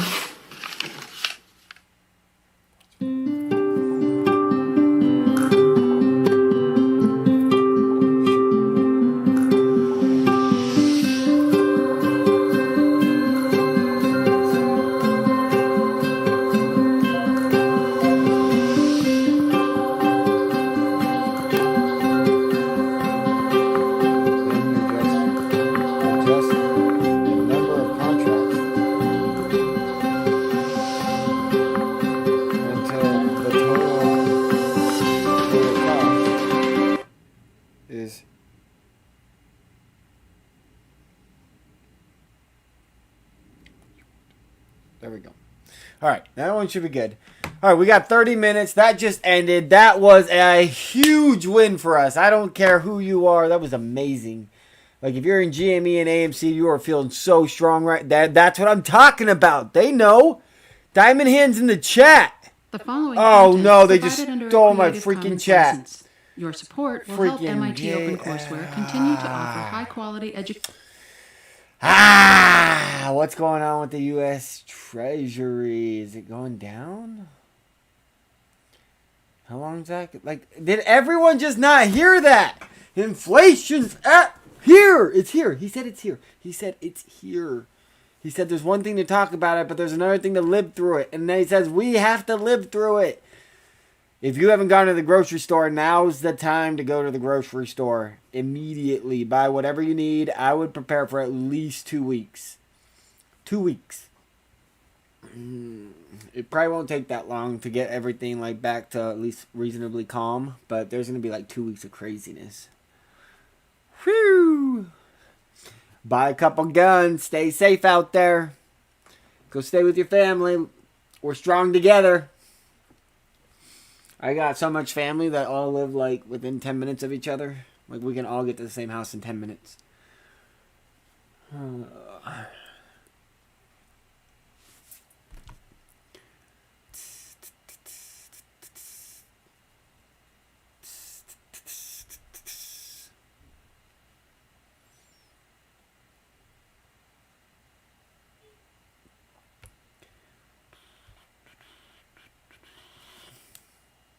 Tesla's green right now. That's hilarious.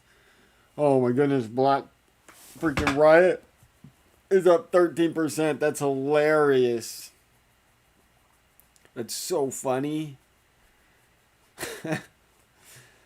Oh man, these people are funny.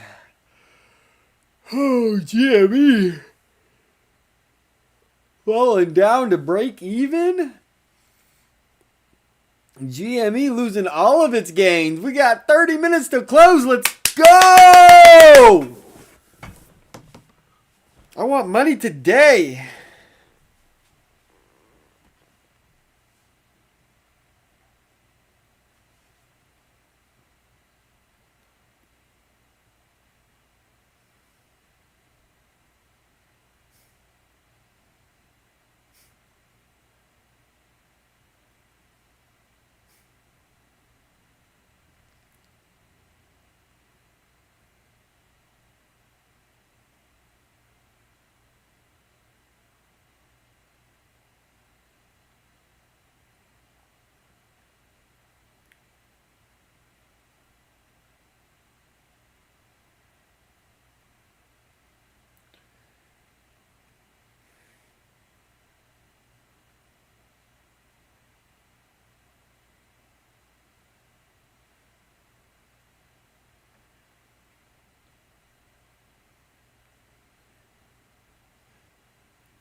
What was I gonna? Oh, Arshia asked a question, and he said, "Why is GME and AMC running sideways? Because like all day today and yesterday, even I mean the last 2 days, AMC has had $150 million in volume on the both days. Pretty good volume, honestly.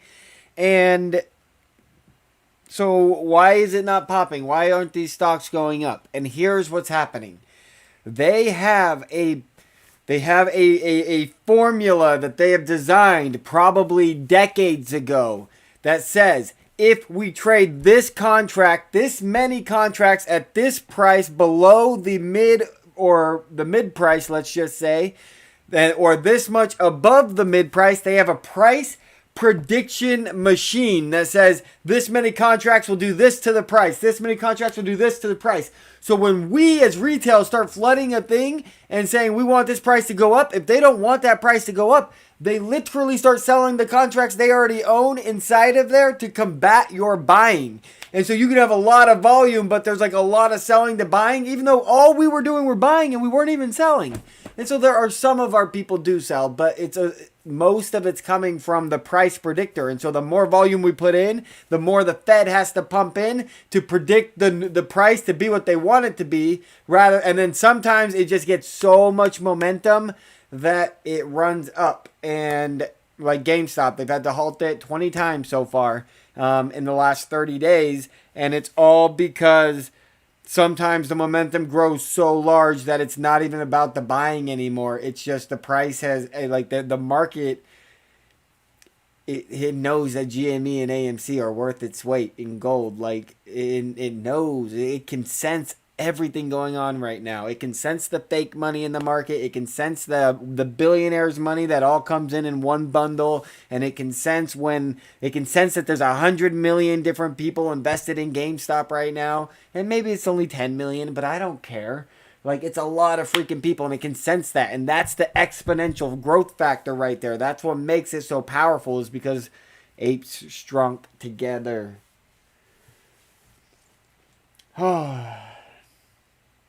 We got 20 minutes. I don't know what happened to my graphs, but maybe I got logged out of... Like, if we don't make money today, I'm going to be blown away. I'll expect tomorrow morning to be so amazing, but I really think it's going to happen by the end of the day. And we got 20 minutes. 22 minutes. Let's go.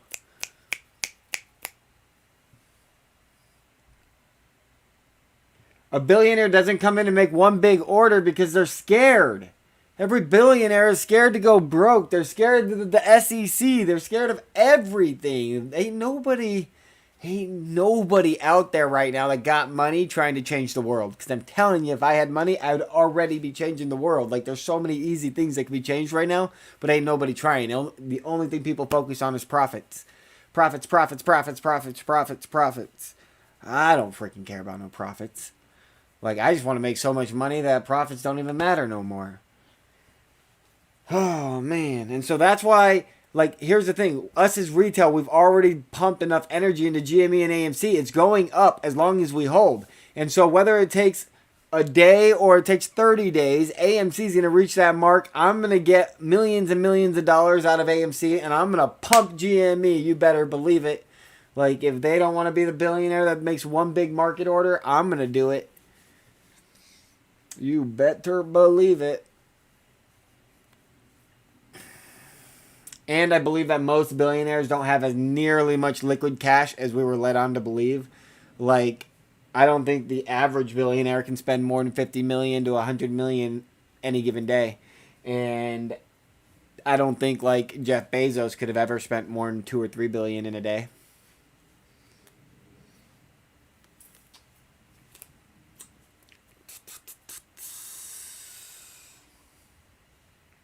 I think everyone pretends they're a lot richer than they are, and like once you get the wealth, you just like it's all about making yourself look wealthier than you are, and it just everyone's so fake. Hollywood's so fake. It's all so fake, and they all come on TV and tell us how much problems they have and how hard their life is because everyone judges them and their emotions are out of whack. It's like, girl, you don't know what it's like to be broke.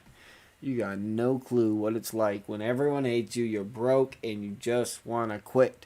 and all the jobs suck, and everyone else ain't doing good either, and it's just like, why? I've been through it all.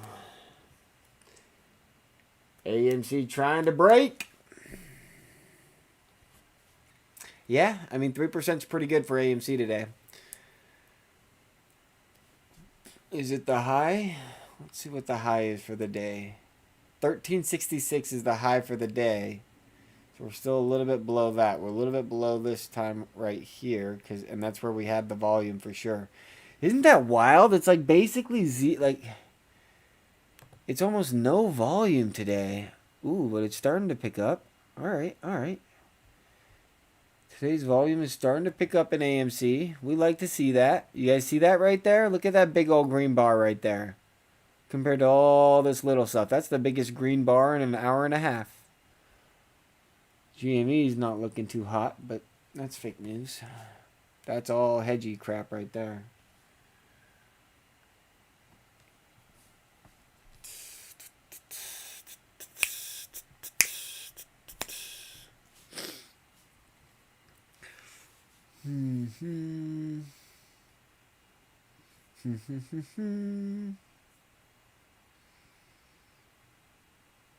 I just can't believe that, like, Jerome Powell can say all those things and people just aren't losing their minds already. Like, how dumb is everyone? They just told you we're all going to be suffering for a little bit. And you guys are all just like, we'll figure it out. We'll figure it out.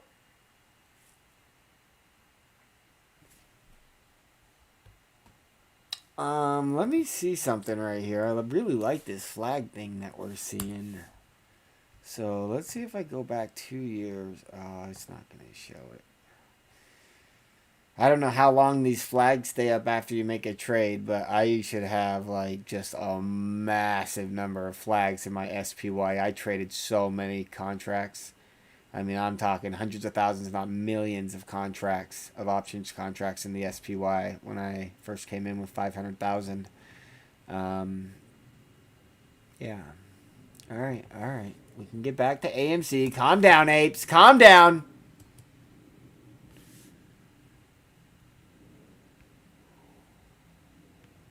Look at this. Wow, that's something to look at, huh? That's a 10-year chart for AMC right there. So, like, everyone's like, ooh, AMC can never be worth this much. Look how much it used to be worth. Like, oh, man, it's not even quite, AMC's not even close to where it used to be. It's going so high. Don't you doubt. Look at that giant, like, when you look at it from a 10-year view, this last couple days been so good to AMC.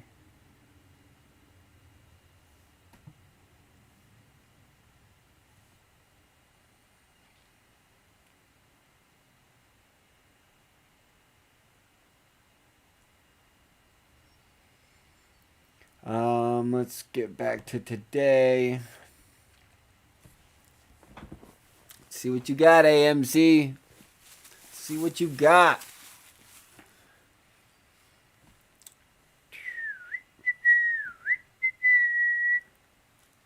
$15 minutes. 15 minutes till market close. Man, that was so scary. Like, okay, what are you talking about, fool? About a margin call. I had a margin call because I'm not in my portfolio. So check this out. Man, you guys are amateurs. So there's two types of margin calls. One type of margin call is from when you're shorting a stock and you're basically you're selling a call, you're selling a put, and basically you made such a bad trade, you lost so much money that they had to do a margin call and they had to close out your position, and you basically just lose 60% and you're not allowed to get back in that position, and you probably aren't even allowed to be in a portfolio margin account anymore because you don't have the minimum account balance to be trading in that account anymore.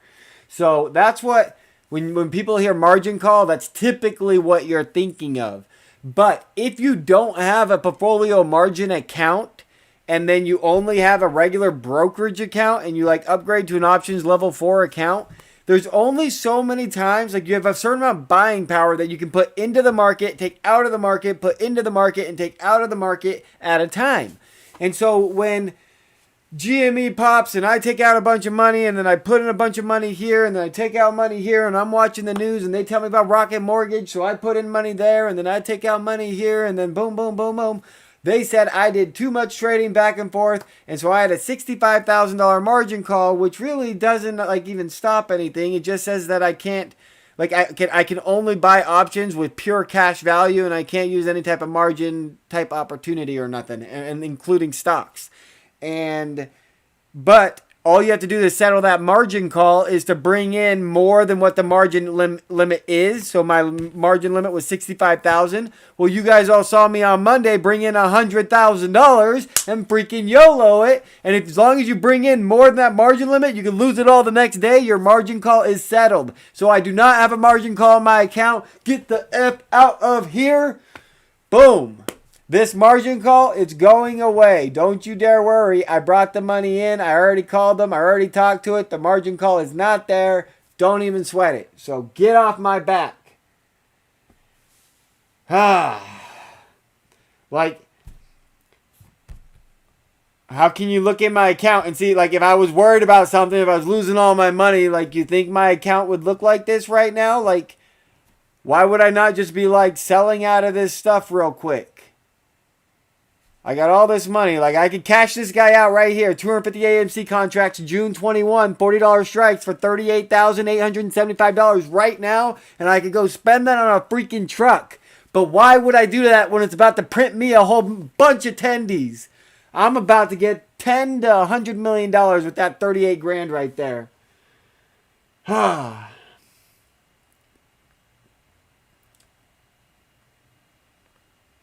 And I'm not angry for you asking that question, but I just feel like everyone should know a little bit more about how the stock market works, and I feel like nobody actually knows. And like when I got in 2 years ago and I was trading, I lose more trade. I called E-Trade probably in my first 90 days of having an E-Trade account. I bet I called the customer service 270 times. I was averaging probably 3 times a day because I needed to know everything about the option level 1, the level 2, level 3, level 4, and then eventually I found out about the portfolio margin account, and I'm like, brick, why didn't I start here when I had 500,000? Because I only had 150,000 by the time I got into that account. And then if you lose below 100,000, you're not in that account no more. And so all the opportunities that came with that account, I didn't even get to utilize. Oh, it was a major bummer. But I learned so much throughout losing all that money that I was able to spend the next year and a half to be able to sit right here and explain it all to you freaking apes. Oh, Jesus. Where are we at? The market's about to close. We got 10 more minutes. 10 more minutes.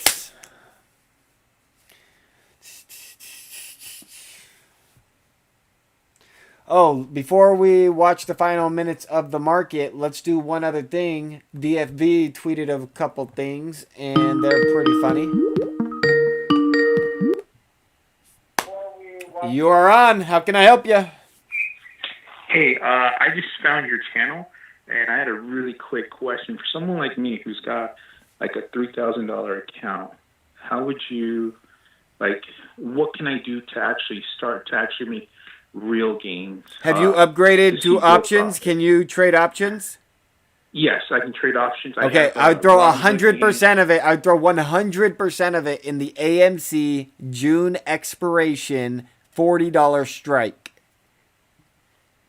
June expiration $40 strike. That's what I would do with it, but you do whatever you want. Just a real quick question. Obviously, you're not a financial advisor, yada yada. But why?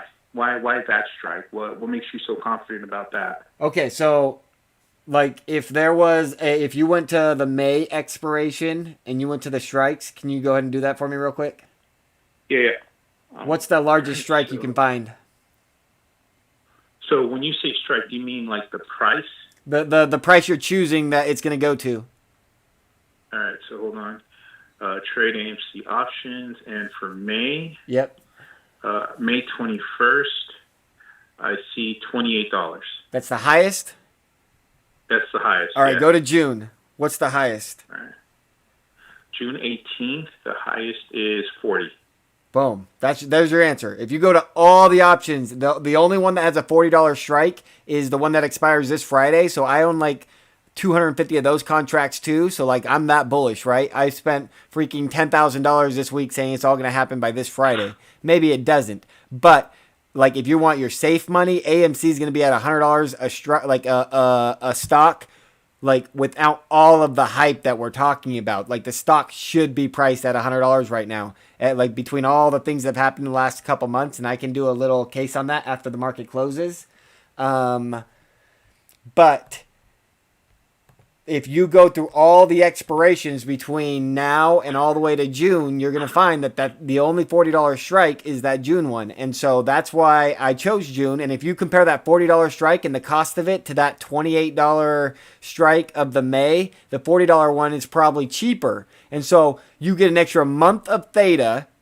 And if it goes up drastically, because I'm in the mode of betting where I got 40 grand on that strike, and if it goes up to $100, I think I'm going to make $100 million. And so I guess my question is, why does it do that? Like, why is it that all these other months are only $28, but this one is 40? Those are the market makers. The market maker chooses. We got no control over that. Awesome. All right, I'm gonna throw in on that one and. Let's hope it goes. My man, thanks for the call. Thanks for the info. Yep, you're welcome. Absolutely. All right. Woo! We just got $3 more thousand in the fund. Go Apes!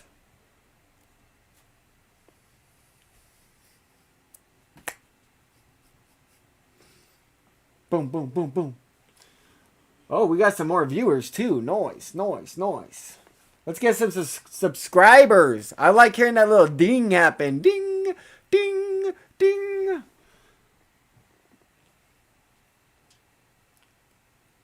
Theta decay. So the easiest way to understand theta decay is SPYs have an option, right? So let me do this for you guys real quick. You guys got to understand this. It's so simple. So simple. Where is the trade button? There's no trade button on this weird thing. That's weird. All right.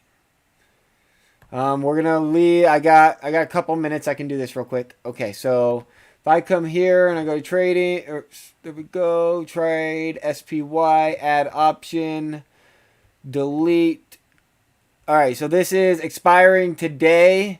So every single one of these strikes that are above the stock price by the end of the day will be worth $0. So this 397, if it closes at 396.63 and you buy a contract right now for $24, you lose all $24 if it doesn't go above 397. If it goes to 397.25, then you break even. If it goes to 398, then you make 4 times your investment.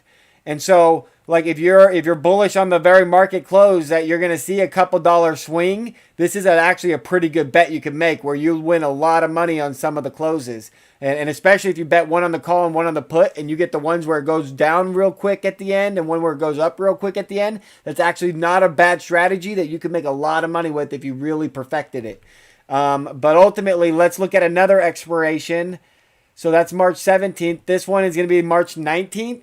And so let's just say it has 2 days to expiration, right? It's got Thursday and it's got Friday. If this is at the money, what the extrinsic value is, which is $1.48, and I buy it right now and the stock price is exactly the same at the end of day Thursday, I'm going to expect this price to be 75 cents, 1/2 of what it is, because the extrinsic value has 2 days, which is theta of 2 days. And when I lose half of that theta, I expect to lose half of my at the money extrinsic value. But here's the thing. If I buy at a strike that's way deep out of the money, I hit zero a lot faster. A lot faster. So these June expirations for $800 or for $40 strike on AMC, they're only going to retain their theta for like the first month. After that, the theta is going to start dropping real fast. So do what you want with that information. All right, let's get back to the charts for the final close. It looks like we're going to have to wait till tomorrow to see some real good action. What just happened? GameStop. Okay, let's do this. Let's go AMC. We're going to hit charts.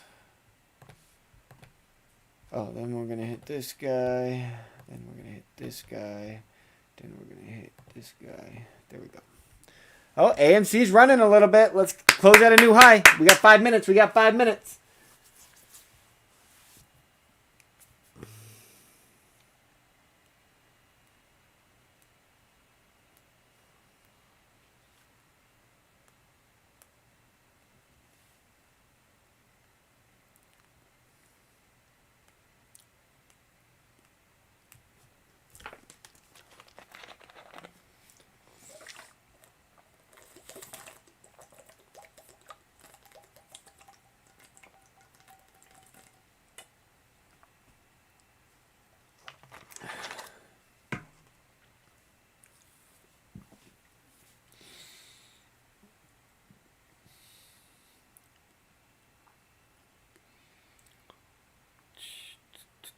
Let's go, AMC. Let's find that high. I want to be above $14 by the end of the day. We got 4 minutes, and I need 3 more percent. Let's go.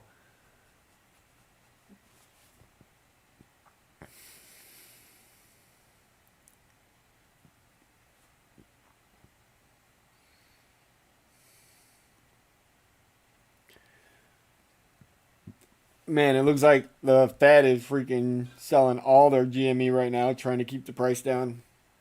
That tells me GME wants to explode. Uh-oh, looks like GME's getting some volume. Looks like GME's getting some volume.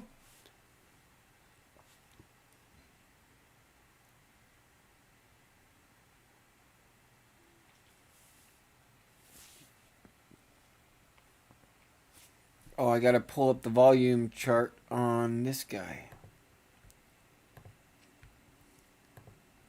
There we go. Oh, AMC's getting some volume too. Not quite as much as we've seen today, but steadily better than...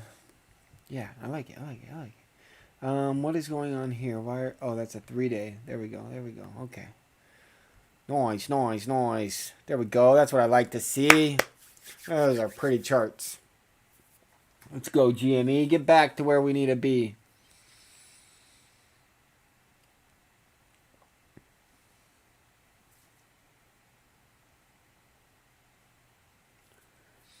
GME trying to get back to green before close.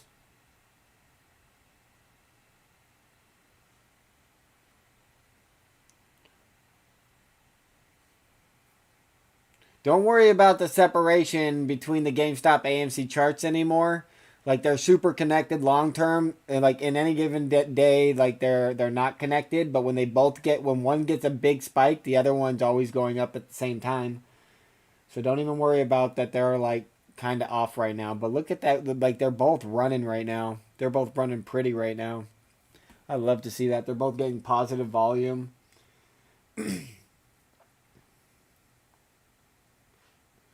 A very, very interesting Thursday and Friday. You can say that again. GME in the green, baby. Let's go, GME.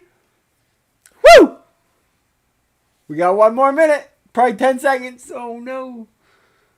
Stay green. AMC almost at new highs. Let's go, AMC. New highs.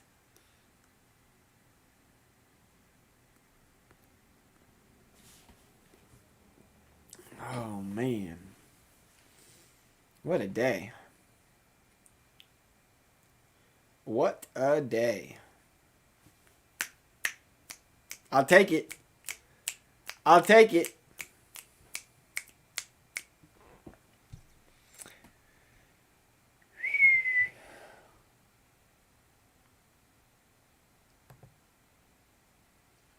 Call me when you get up later. Like, I don't know none of these fools.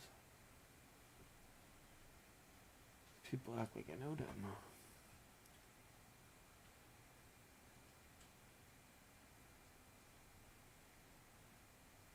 What a day, guys. That was wild.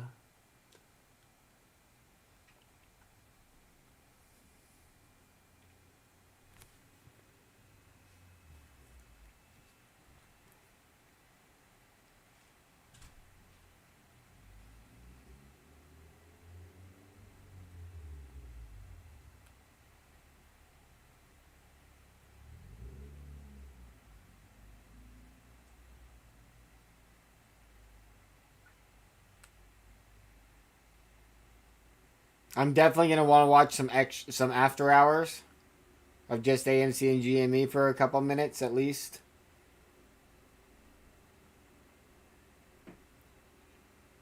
Nice. Quality, quality, quality.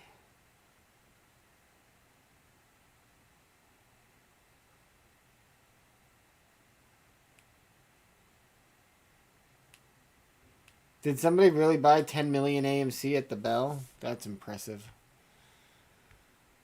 What is going on with my Skype?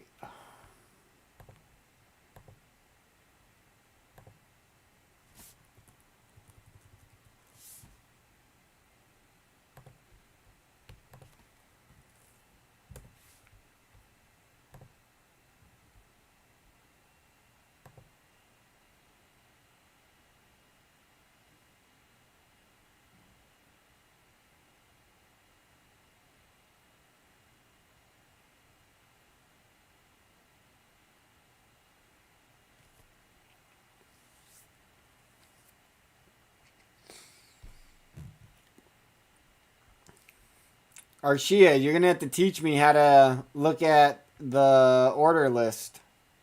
I never do that. I don't even know how. What am I looking for?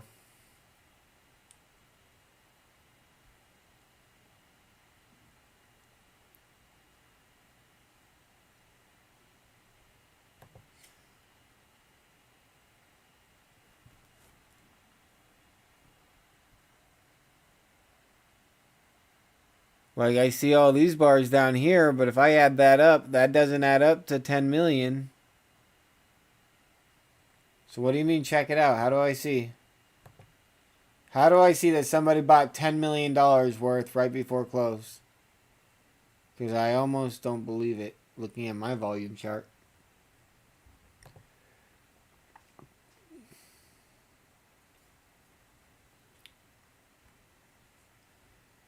Trades and sells.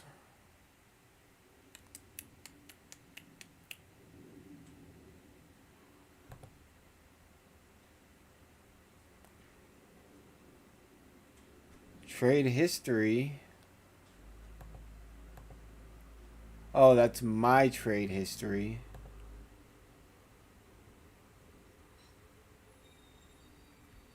Right? Yeah, that's my flag.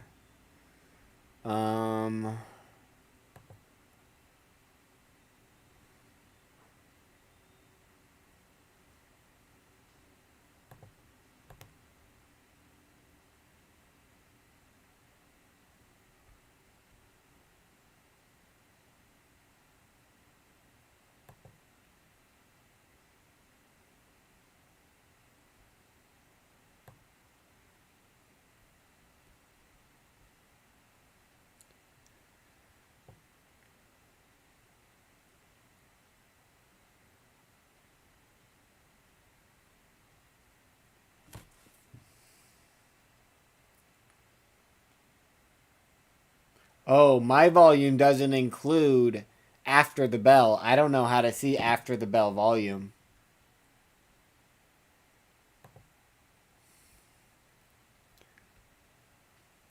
I don't think my E-Trade's showing after the bell volume. It only shows after the bell pricing. And I'm just not technical enough to know that crap. I don't know how to screenshot on a Mac. I don't have a Mac.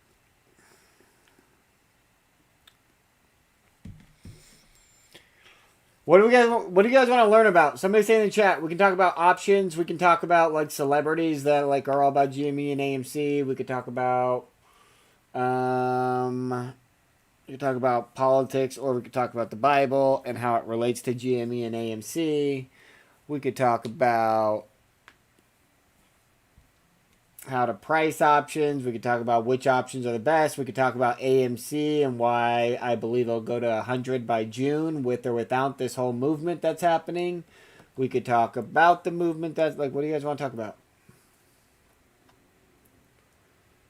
I've probably got another hour before I'm just going to go ahead and log off.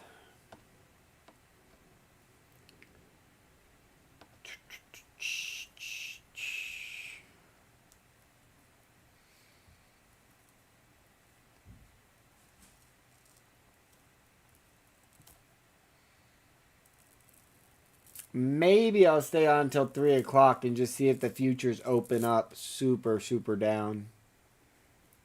AMC's positive in the extra hours. I like to see that. Jimmy's down a hair. Somebody's calling. What up? Hello there. Hello, hello. Yeah. Hey, just a question for you. How do you calculate the payoff in your options trading? I know you said go to June. Do you hear me? Yeah, I think you're playing twice in your feed. There's something happening on your end. Is that better now? Yep. Okay, perfect. Volume up. Yeah. So on option trading, I'm interested in that. How do you calculate the payoff in option trading? Like you said, go to AMC, 40 strike in June, is the payoff on that? If you did like that? how much am I going to make on it? Yeah, how much would, whoever invested in that. I mean, if you did that $40 call and you waited till June, I guess you got to wait almost to June or before then. Okay, so how long have you been watching my video? Well, as soon as you started, I've been watching you probably for about 3 or 4 weeks now. I think 3 weeks only. Oh, really? Wow, thank you.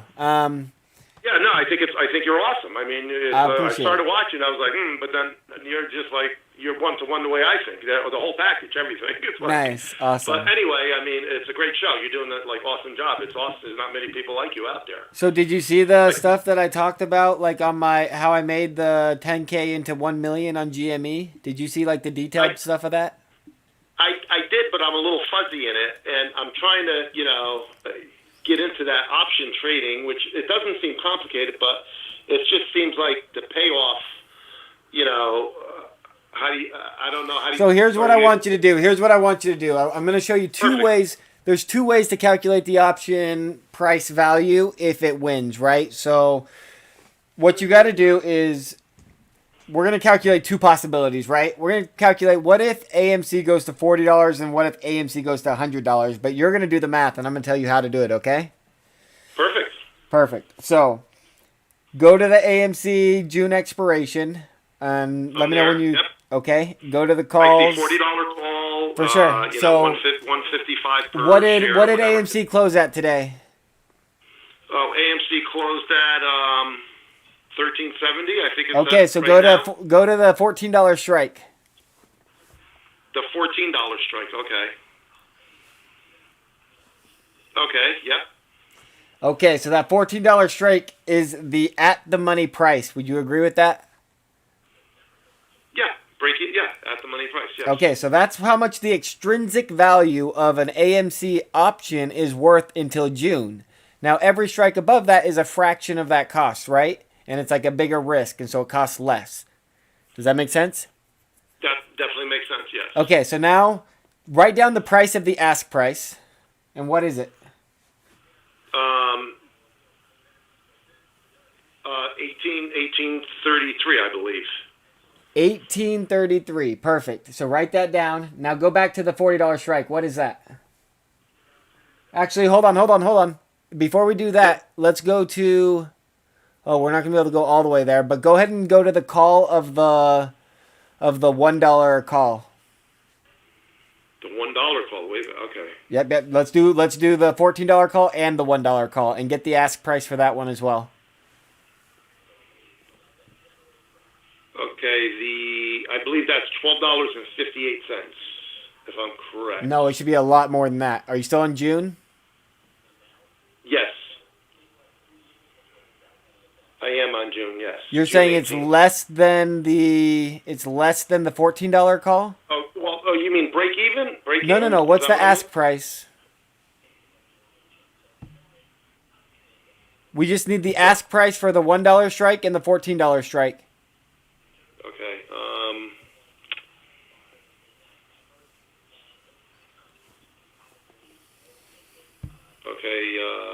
The ask price is $12.90. Okay, $12.90. Okay, what's the ask price of the $14 strike? Okay, the $14 strike. Are you writing it down? I need you to write these down. Oh yeah. Oh no, I'm writing it down. Yeah, that's the ask price of that is $4.45. Okay, perfect. And then now go get the ask price of the $40 strike. Okay. Oh, the ask price is $1.56. Perfect. Now I need you to grab your calculator. Yep. The first thing we're going to do is we're going to calculate what happens if it goes to $40, right? Yes. Okay, so the first thing I want you to do is take the $4.45 of the $14 strike and divide it by the $1 and whatever the $40 strike was. What do you get? Okay, the $4.45 one, and divide that by what one now? You're going to take the $4.45 and you're going to divide that by the $40 strike. ask price. Okay, right, $40. Okay. You should get about three. You should get about three something or something. 2 point something or 3 point something. 3.2. Okay, 3.2, right? Yep. All right, check this out. So we have an amplify factor that happens when an option does something that is predicted to be basically impossible. So yep. AMC going to $40 should be basically impossible as far as like its previous 30 days history look back looks like, especially because the price isn't equating for that spike that it had to the $20 and then when it dropped again. Like when the government dropped that price, they reversed the option volatility scale, and so it made all the options cheap again. And so what I'm trying to get at is when I had the $10, so his 10-cent, or no, his 19-cent GME contract, it was 19 cents and it expired in 2 days. So basically had zero theta potential, and it was like almost 100% out of the money when I bought it. And when it popped that day, my account went up to $550,000 before they locked GME. And with 2 days of theta and being like right at the money, so when GME went to $100 a share and it made my $100 strike right at the money, my 19 cents went to like $25. And so, so what's $25 divided by 20 cents? Actually, no. Let's not do that because I bought $100 at the $100 strike. Let's go to the at the money. So let's assume the at the money was probably $1. So we'll just go ahead and say what's the $25 divided by $1. Basically, there's a 25x on the at the money price because what it did.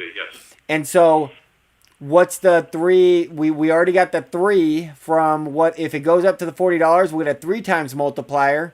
But now we know that we're going to get somewhere between a 25x multiplier or a lot more, right? Because our theta is amplified by time. And so if all the $40 happens tomorrow, if we just go straight to 40 tomorrow, then it's going to be more than a 25x because the volatility of how much time we have, and for it to go up another, like if it goes up 400% in a day, then the volatility scale, in order for people to be able to trade options now that the price has already gone up this much, and we know that it could go way up or way down, well, they have to make the prices so expensive that when it does go way up or way down, that nobody loses too much money because like we know it's going to go way up or way down. And you lose, like after this happens, I'm not going to be playing in options after AMC goes up to $40. Like if you're not in before it happens, there is no getting in after.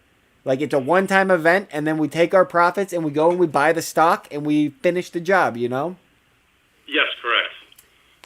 All right, man. Great explanation. You were awesome. Awesome. Way to go, man. I really appreciate it. You've really been a big help. Thank you so much. Okay, I'll keep listening. Thank you so much. Have a good day.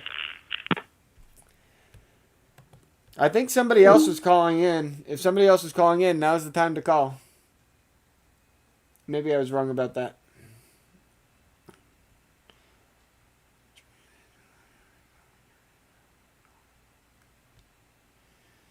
$12:42 a.m. today. Bro, I didn't even see this message, but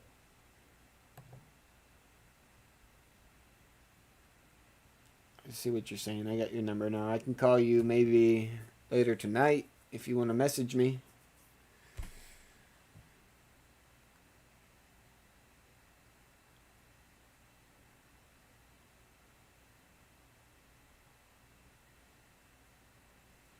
There's no way that guy was a hedgie. Why would you think he's a hedgie? The guy just, like, options are complicated, guys. Like, numbers just don't work well for some people. And so sometimes I got to explain it 100 times. And I got no problem with that as long as the question is genuine.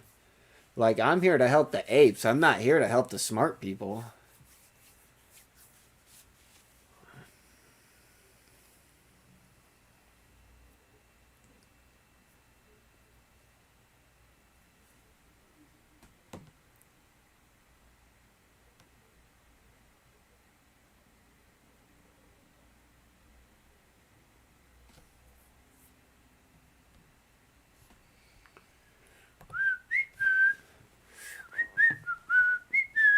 That's awesome. GME closed up today when they tried to crash the price. So awesome.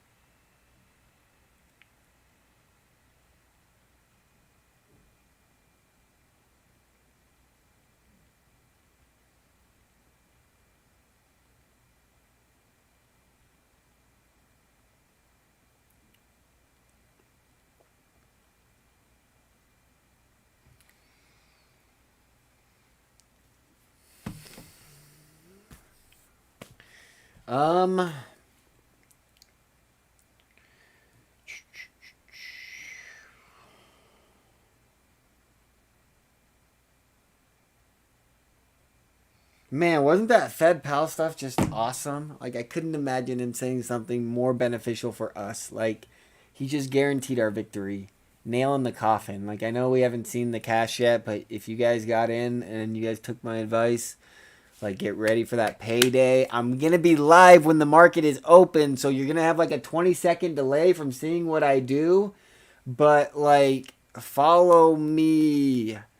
Don't close too early. If we get a big pop Thursday, I'm holding until Friday. I'm holding my things that expire on Friday. I don't care how much I made on Thursday. I'm holding, like, maybe we'll sell 10 to 20% to 25% of what we hold right now until Friday morning. But Friday morning's the only time I'm even going to think about closing my Friday AMC options or GME options. And then on Monday is when I'll consider closing out some of my April GME options and AMC options, assuming the price is at like $100 a stock for AMC and I've made $100 million. That's in my GME options. That's when I'll take the time on those options to go ahead and cash some of them out and take care of my family and friends and pay off my house and go live in a new house and all that. Like, I'm literally going to go drop $10 million on everything, right? Like, I'm going to spend some monies. Boom, new DTC rule just passed. It is in effect immediately. Please explain how this helps. Let me see what it is. I never really get too hyped on these things, but anything that's happening right now has got to be a pretty big deal. Where is something that was... Can you post a link to it? Anybody got a link 1 week ago? I'm not seeing anyone else talk about it yet. March 8th. Oops.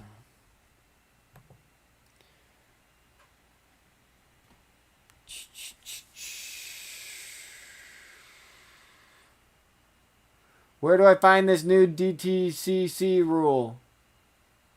Somebody tell me.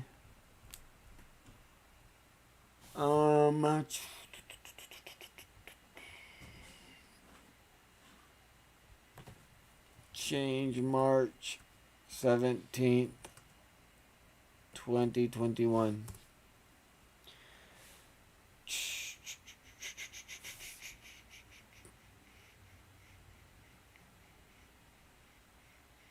Are you talking about the DTCC change that happened last week?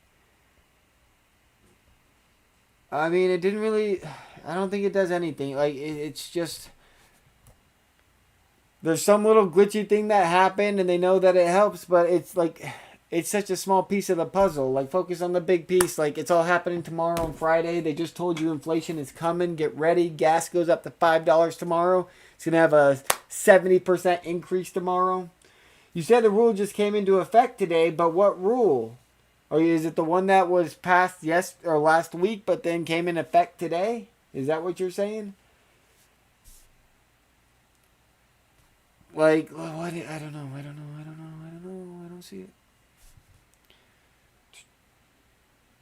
Hey, it's Pixel talked about it on his Twitter. Is Hey, it's Pixel Rental? No. What's his... Hey, it's Pixel. Hey, it's Pixel. Twitter.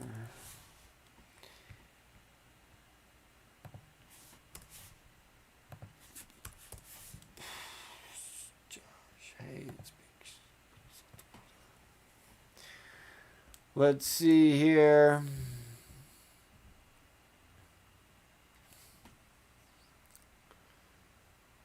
The end is near. That was 5 days ago. He posted that. That's what I've been saying. That's awesome. All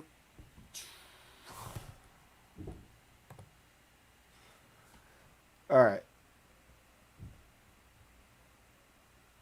Bro, what is up with Twitter? Freaking trash website. I can't. You guys won't let me log in, so stop talking. Why is it not going to his main profile?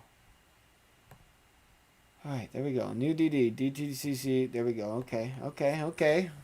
Let's see what he says. New DTCC rule just passed in effect immediately. Explained in detail as simple as possible. Typo in the title. It should be immediately. In effect immediate. Oh, he just didn't spell it right. Okay, that's fine. I don't care about spelling. Anyone that cares about spelling is retard. The DTCC just published a new SEC regulatory rule filing, removed the requirement for participants to submit monthly position confirmations and clarify participant obligation and reconcile activity on the regular basis. Let's see, the subject of the filing is to, in short, remove the requirement for participants to submit monthly position confirmations and clarify participant obligation to reconcile activity on a regular basis. Self-regulatory organizations, the Depository Trust Company, notice of filing and immediate effectiveness of a proposed rule change to remove the requirement for participants to submit pursuant to Section 19B1 of the Securities Exchange Act of 1934 Act and Rule 19B4 thereunder. Notice is that hereby given that on March 9th, 2021, the Depository Trust Company, DTC, filed with the Securities Exchange Commission the proposed rule change as described in items 1, 2, 3 below, which items have been prepared by the clearing agency. DTC filed the proposed rule change pursuant to Section 19B3A of the Act and Rule 19B4F2 thereunder. The Commission is publishing the notice to solicit comments on the proposed rule change from interested persons. Clearing agency statement of the terms of substance of proposed rule change. The proposed rule change of the Depository Trust Company would eliminate the requirement that a participant must confirm its activity statements monthly through the DTC's Participant Inquiry Notification System, PINS system. Pursuant to the proposed rule change, this requirement would be removed from the DTC PTS PBS. 3. The rule change has been on the table for some time and took effect today because it was filed today. Thus, it said it's new. Effective date. The proposed rule change would become effective upon filing statutory basis. What effect does this rule have? Especially in the current situation, in plain English, hedgies and had to report their positions on a monthly basis to the DTCC prior to the rule change. In addition to that, by Bull Moose Man, there was a contradictory rule that stated daily reports had to be submitted, as hedgies were able to cite this contradiction as a reason to ignore the rules. Now that it's gone, they have no choice but to comply. That means submitting daily reports and opening up their accounts to the government if the balance threatens other NCSS members. So, 5. So what happens now? Well, now that there is no rule stating when they have to report confirm previously 1 month, the DTCC can now ask them at any given time to report confirm their positions. They are tying the rope around the snake's neck to keep them under control. This is nothing major, but wait for it. So this is just basically the authority for the DTCC to margin call anybody, because it sounds like some people were protected for 30 days and could basically cover their losses and try to wait 30 days for a stock to get back, even though they should have been margin called. And now this gives them the authority to, when they know everyone got rocked, they're just going to margin call everybody right off the top. That's what I'm reading. Because they are endangering the other institutions with their behavior at the moment. And when we do get margin called, people, if we get margin called, or if the other side of people that we're betting against, they get margin called, they're going to cash us out. That means they're going to force the other people to close their position, and whatever we get, that's what we get. There is that means we took, whoever we were betting against, it's all they had. Like we cleaned them out, you know? I feel like that may happen.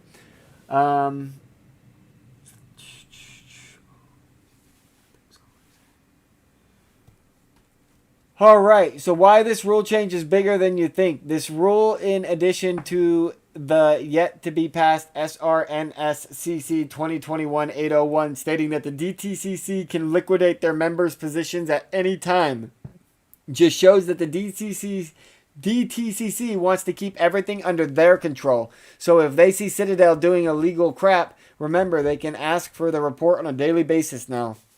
And the new rule comes into effect.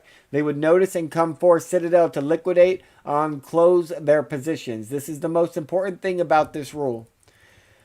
I don't know what TLDR means, so if somebody knows, put it in the chat. New rule is in effect now. What does it do? Hedgies had to report their positions on a monthly basis to the DTCC. The subject of the rule changes remove the requirement for participants to submit monthly position confirmations and clarify participant obligation to reconcile activity on a regular basis. How is that any good? Well, now that there is no rule stating when they have to report confirmed previous once a month, the DTCC can now ask them at any given time to report confirm their positions. They are tying the rope around the snake. I could have sworn I read all that already. Short DD, but I hope it helps. If there are any mistakes or I messed up on something, call me out. Very important remark by u/yosaso. Note, it is solely responsibility of participants to perform a daily reconciliation of their activity and positions with the information, reports, and statements provided by DTC.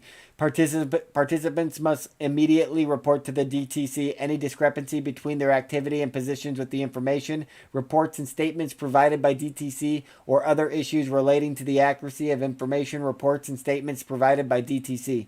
Such reports must be made to DTC by calling the client support hotline to speak with the DTC representative, providing a written detailed description of the discrepancy to the DTC representative, otherwise directed by DTC in writing. DTC shall not be liable for any loss arising directly or indirectly from mistakes, errors, or omissions related to the information, reports, or statements provided by DTC, other than those caused directly by gross negligence or willful misconduct on the part of DT and C. That sounded kind of like Andrew Mo Money, didn't it? I don't know why I just did that.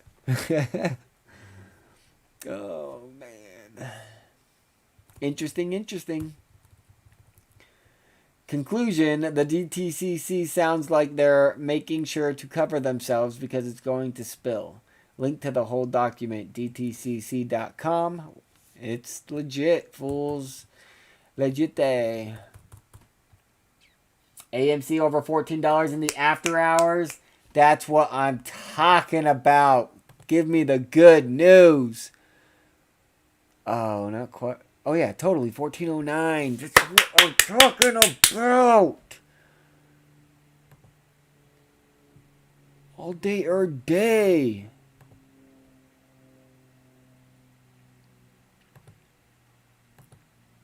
Look at this, guys. We're almost back to a freaking... Look at this, guys. This is back when it hit 20 in January, and then it crashed, and now we're freaking marching our way back. 4% in the after hours is what we're talking about. Show them we're strong. GME better be green. GME, you better be green. Yeah, you is. Yeah, you is.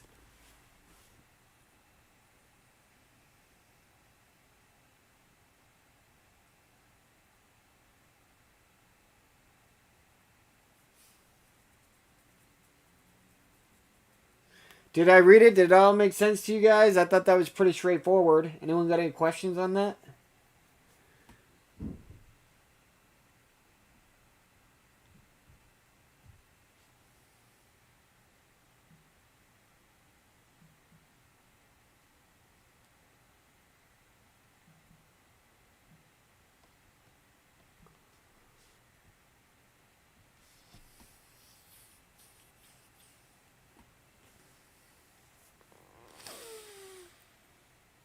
Let's get together and feel alright.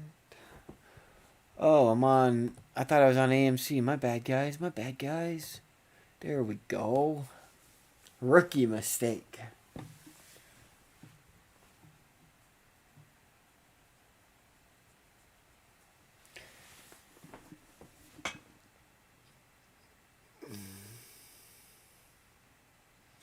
The reason why it's good is because they didn't have to, like, basically, you can't know you can't know if you're gonna margin call somebody unless you can see what their account balance is. And so if AMC pops to $40 tomorrow and I make $100 million, they're gonna go to the rich guys and they're gonna say, how much money you got in your account? Like, do we got to margin call you? And they're going to be like, nah, don't even worry about it, fool. Like, the price is going to go down. We're going to get most of our money back. Don't even sweat. We got the money to cover it. And they're going to be like, nah. We just changed the rules. You show me your account right now. And if they only got $50 million in their bank, boom, it all gets closed out. And I just got to be happy with my $100 million. Like, that's kind of, in simple terms, how it works.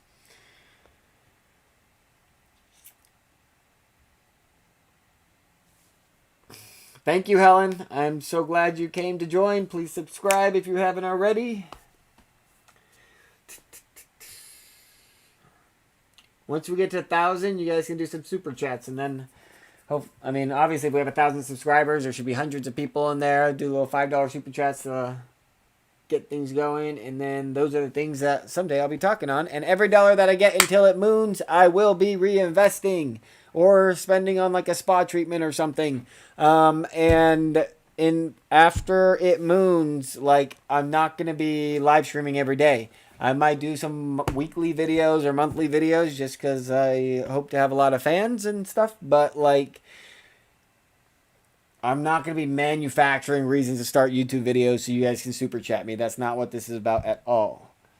Like, I'm done with YouTube as soon as I got money. YouTube ain't do nothing for me ever. So, yeah. Much different than all the other YouTubers. Trust that. Trust that for sure. Look at that volume spike in GME at the very end. That's beautiful. Somebody threw in $120,000 right at close. Apes shrunk together.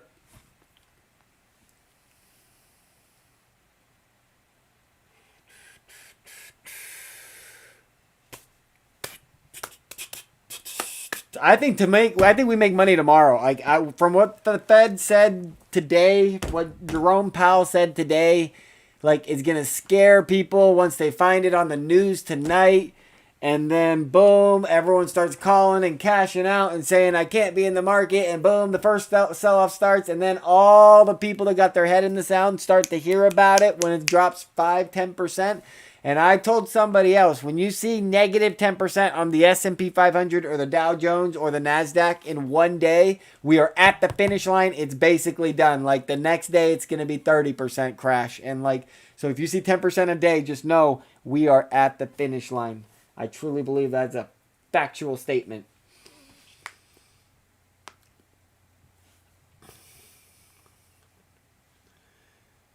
Whenever I say the market's going to crash, I always in turn believe that also means AMC is going to go super high and GME is going to go super high. If the market crashes, that's good for us. That means our stocks are going to do good. Our stocks are the only stocks that will win when the market crashes. So this will have a very good effect on June because AMC is going to go to like $40 or $100. Depending on how fast everything happens, depends on how fast I sell my contracts, etc.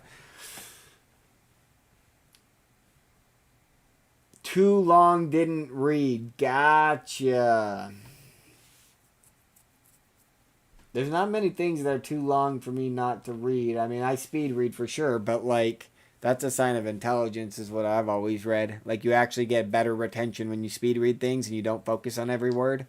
Every president, basically, until Joe Biden was able to speed read. Maybe Trump wasn't able to, but Trump was a different kind of smart for sure. So I'm not going to hate on him. But like the Bushes, the Reagans, all of them, they were all 10 to 20,000 words per minute, and you just kind of read through the words and kind of look for the big words, and then you kind of put the story together in your head, and supposedly it sticks in your head better, and you do better on tests and whatnot. So there's a whole nother thing called Zox Pro where you can, like, you basically, they say everyone's born with the mental photography ability, and that when we go to school, it suppresses our ability to use it.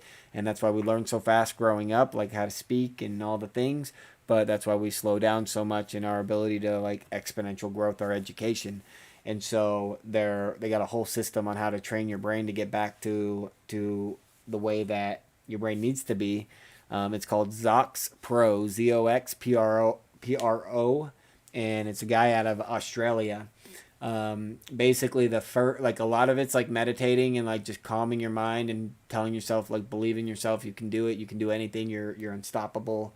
And then the other parts are like kind of training your discipline and stuff. So one of them is like an eye test and teaching you how to like see the world big picture rather than small picture. And so basically the idea is that the way that our brain gets taught in school is we're so focused on one thing at a time and we can't focus on more than one thing at once, kind of thing. And so he says the way to fix this is you take a full piece of paper and you fold it up one way and then you fold it up this way, and then you look at the edges of the paper and you go to the top of the corners of the paper, bottom of the corner, top of the corner, bottom of the corner, and you look at the edges of the outside of the paper and you go up and down to kind of expand your peripheral vision. Then you open the paper and you do it this way, long ways, go all the way up, all the way down, because you're holding the paper right in front of your face like this, and you're looking at the corners and you're just looking at everything. And then you open the paper full ways and then you're doing it again.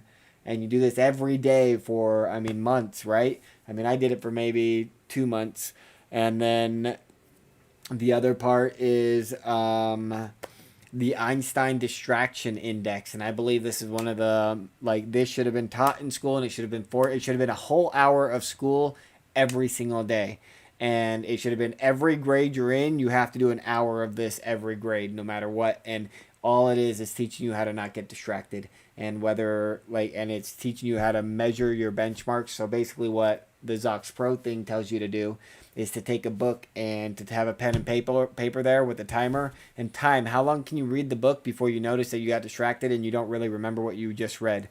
And then you look at the timer and then you write down 5 times, I won't get distracted, I won't get distracted, I won't get distracted. Then you reset the timer and then you start reading again, and then you'll notice you got distracted again. And then if you basically you can build that up, and whatever you get to. So if you can no one's gonna be able to know if you're lying but if you can legitimately realize that you are not getting distracted and you see it's been 30 minutes, Einstein says for the next 6 months, anytime you try to focus, you'll be able to focus for 30 minutes at a time, and you won't even have to do the practice no more. You don't got to write on the paper. And then if you use it and you're always living in the moment and not distracted, then it basically it just becomes part of who you are.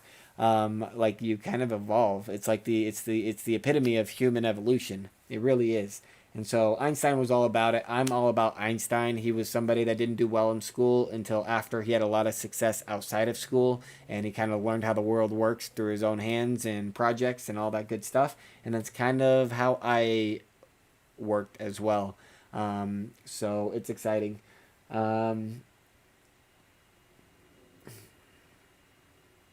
Einstein Distraction Index.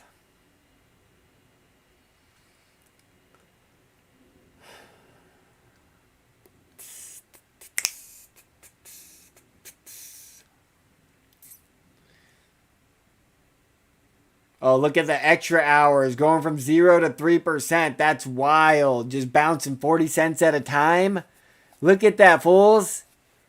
Look at these. Oh my goodness, we're going to make so much money tomorrow.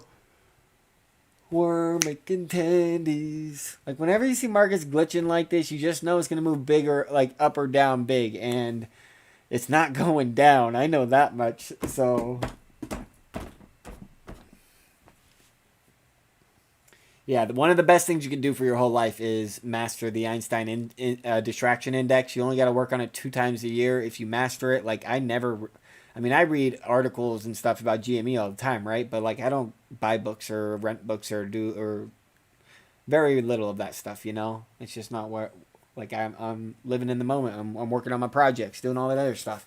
Yeah, I don't know. I'm so excited though. I can't wait for tomorrow. I'm so hyped.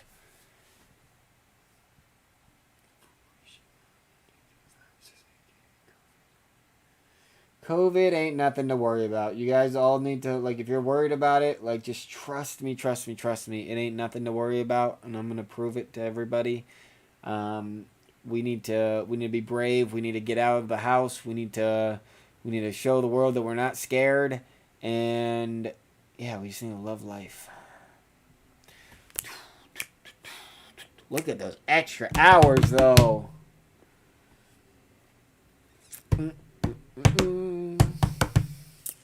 I'm so thirsty. I got no water up here. Oh, no. Alright, you guys ready to call it a day? I think I'm ready to call it a day. What should I eat today? Somebody told me In-N-Out 2 days ago, so I went to In-N-Out, and then I had Chick-fil-A yesterday. So what do I eat today? My girl's doing a thing called Prolonged Diet, and it's like a body cleanse. It's a 5-day thing where you spend like $500 on a box of food, and they mail it to you, and it's like super healthy stuff, but it's like not a lot of food. And I tried to do it once with her like 3 years ago, and I mean, so you got to eat a bunch of olives and nasty stuff, and I don't mess with nasty stuff. So I tried to do it. Like, it was mostly just me starving and like eating the crackers and stuff. But anyways, because she is doing that, I basically get to splurge, and I get to eat all this fast food for the week and make her suffer. So I don't want to go do anywhere where I got to sit down. I'd like to bring it home so I can still eat dinner with my girl. Any ideas? Helen says I should go all the way to Atlanta. Just come join her and party with our money tomorrow. Maybe. Oh, goodness. It's a beautiful thing.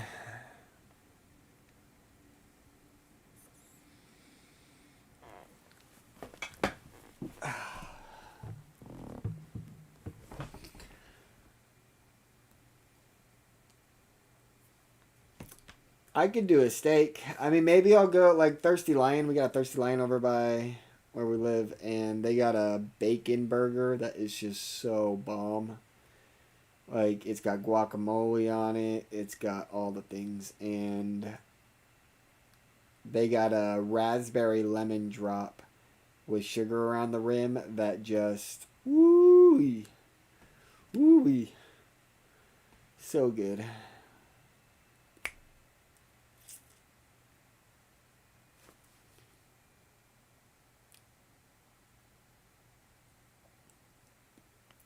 Get a takeout but good food. There's a thing down the street which I've been talking about getting, which maybe I'll do today, called Chiba Hut. And it's like a fresh version of like a Subway, like a small business type version of a Subway, but everything's named after like weed and like a strain of weed. Like, so you got like the White Widow chicken sandwich, and maybe that's where I'll go. They got Pretty Bomb Ranch. They got the blue Kool-Aid like dispenser. I might have to end up at Chiba Hut.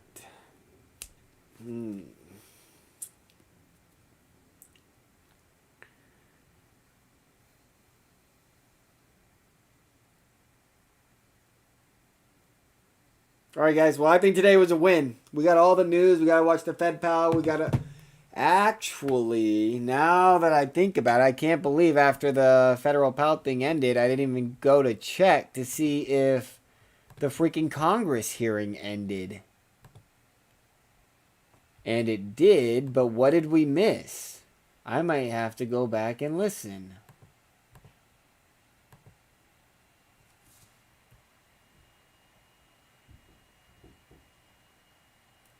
Why is there no volume?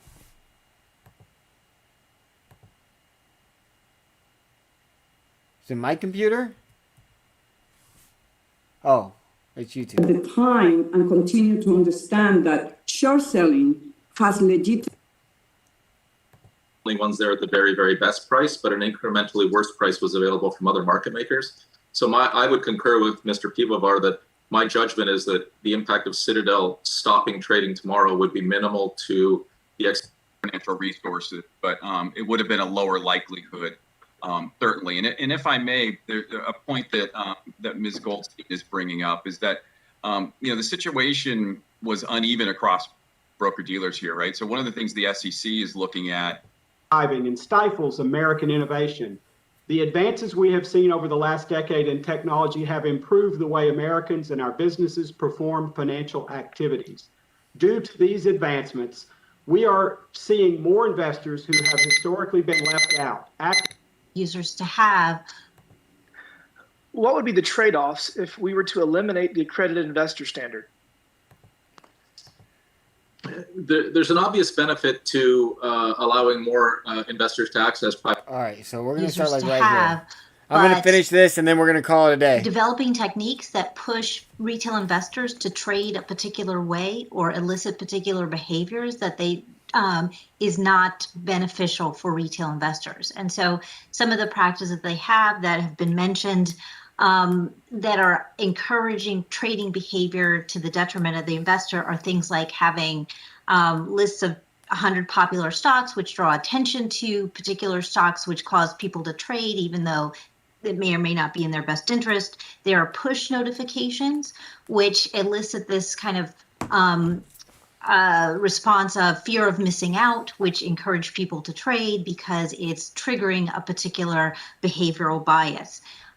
Additionally, I know people have made a lot of talk about kind of the confetti and it looks like a game. That does make it fun, but it does belie the real risks that investors are taking on.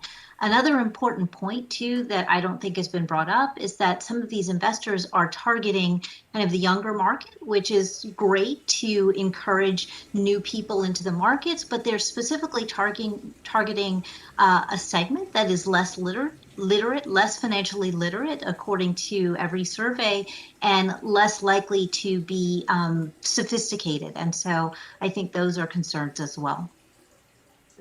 Certainly concerns. And real quickly, with the time remaining, Dr. Bogan, you talked about clear, concise disclosures about customer risk. Can you point to any best practice examples of those? I'm sorry. I yield back. I'll submit more questions. Thank you. Thank you so very much. The gentleman from South Carolina, Mr. Timmons, is now recognized for 5 minutes.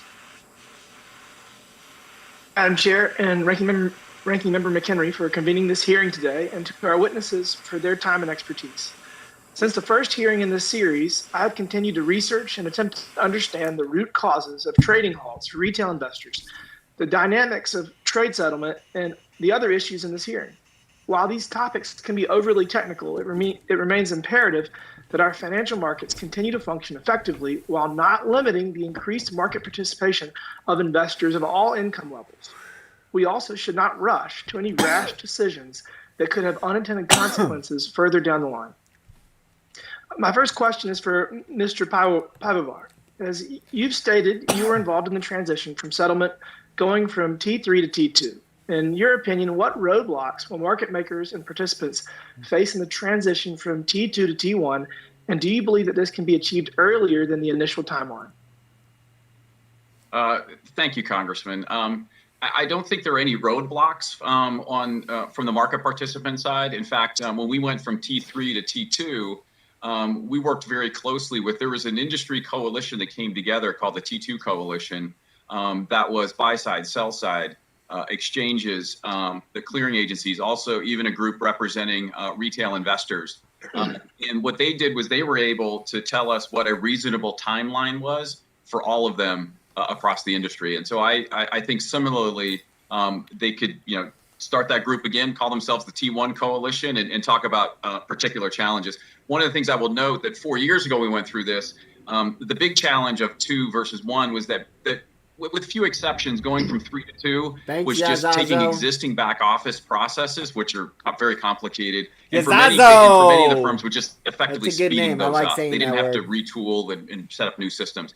Once you start going to 1 or 0, the costs go up because you're going to have to retool some of the systems. Now, the benefits may outweigh those costs. And so that's what the SEC should go through from a public policy perspective and look at those. But I wouldn't say those are roadblocks, but those are the challenges that they would face. We're gonna everyone that's chill is gonna be a moderator because one day this thing's gonna blow up in like 3 days. Or limited government Thursday, if tomorrow I make $1 million, I feel like 1 million people are gonna end up in this chat. the I need a SEC lot of has to make it moderators, real. So and the industry, when they came basically, to us I don't and know if said, I'm going to "Could you sound like a please head make this moderator, real?" And here's but why, right? So yes, they could do as it, for but now, what would happen is like, it's just a collective follow, action always problem. If you get learning's one lead. holdout or a couple holdouts, He's head then you can't moderator do it right as a now. voluntary effort. So what they did was they did a lot of the work in terms of how they were going to get it done.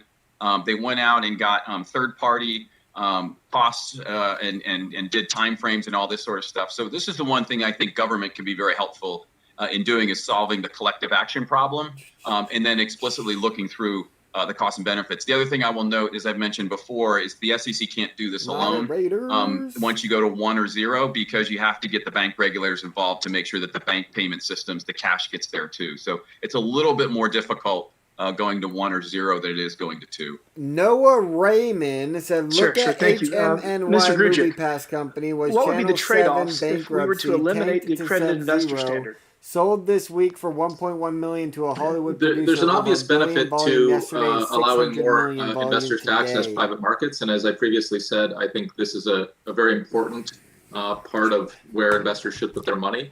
So there's a lot of benefits. On the side of concern about education and understanding, we'd have to see where we want to land on those if we want to, explore whether exploring qualifications as a substitute for wealth in terms of access is appropriate.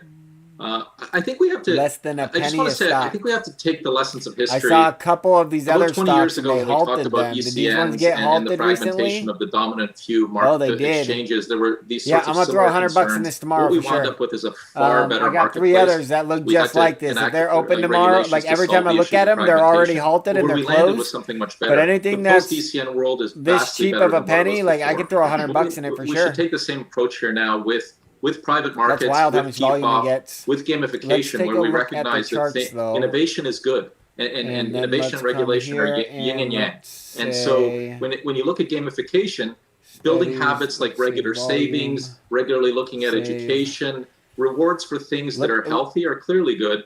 How to regulate that is challenging, but that's our natural path exception forward. We has should open up the occurred. private Press markets. We OK should to open up reload the gamification in healthy ways. application. We should innovate and regulate in lockstep. What are you guys doing? Am I getting hacked Thank you right very Thank now? you for that answer. I yield back to the chair. Thank you. Thank you. The gentleman from Massachusetts, Mr. Auchincloss, is now recognized for 5 minutes. So look at this. Look at this. This is today, right? The money Mr. went in. Auchincloss Boom, boom, boom, boom, boom, boom. Boom, boom, boom, boom, boom, boom, boom, boom, boom. And then boom, the money came out. So money went back in and then If boom, money not, came out. the gentleman from That Guam, doesn't look very Mr. San positive to Nicolas, me. I don't is see a now lot of recognized investment in here, for and that 5 looks minutes. kind of like some fake volume to me. What do you guys see? Noah's probably not even in the chat anymore, but If not, yeah, I the don't know. gentleman from Indiana, Mr. Hollingsworth, is now recognized for 5 minutes. Well, good afternoon, and I appreciate all of our witnesses being here today and certainly appreciate the dialogue that we've had. I've touched on this several times in previous hearings, but wanted to touch on it yet again. Again, none of my comments should be construed as being in favor of or opposed to dark I see pools pump and dump or as well. lit trading or I see pump and exchanges. dump as I well. certainly believe in an even playing field where all competitors can compete for flow. But I wanted to really specifically dial in on Thanks for joining, some of though. this.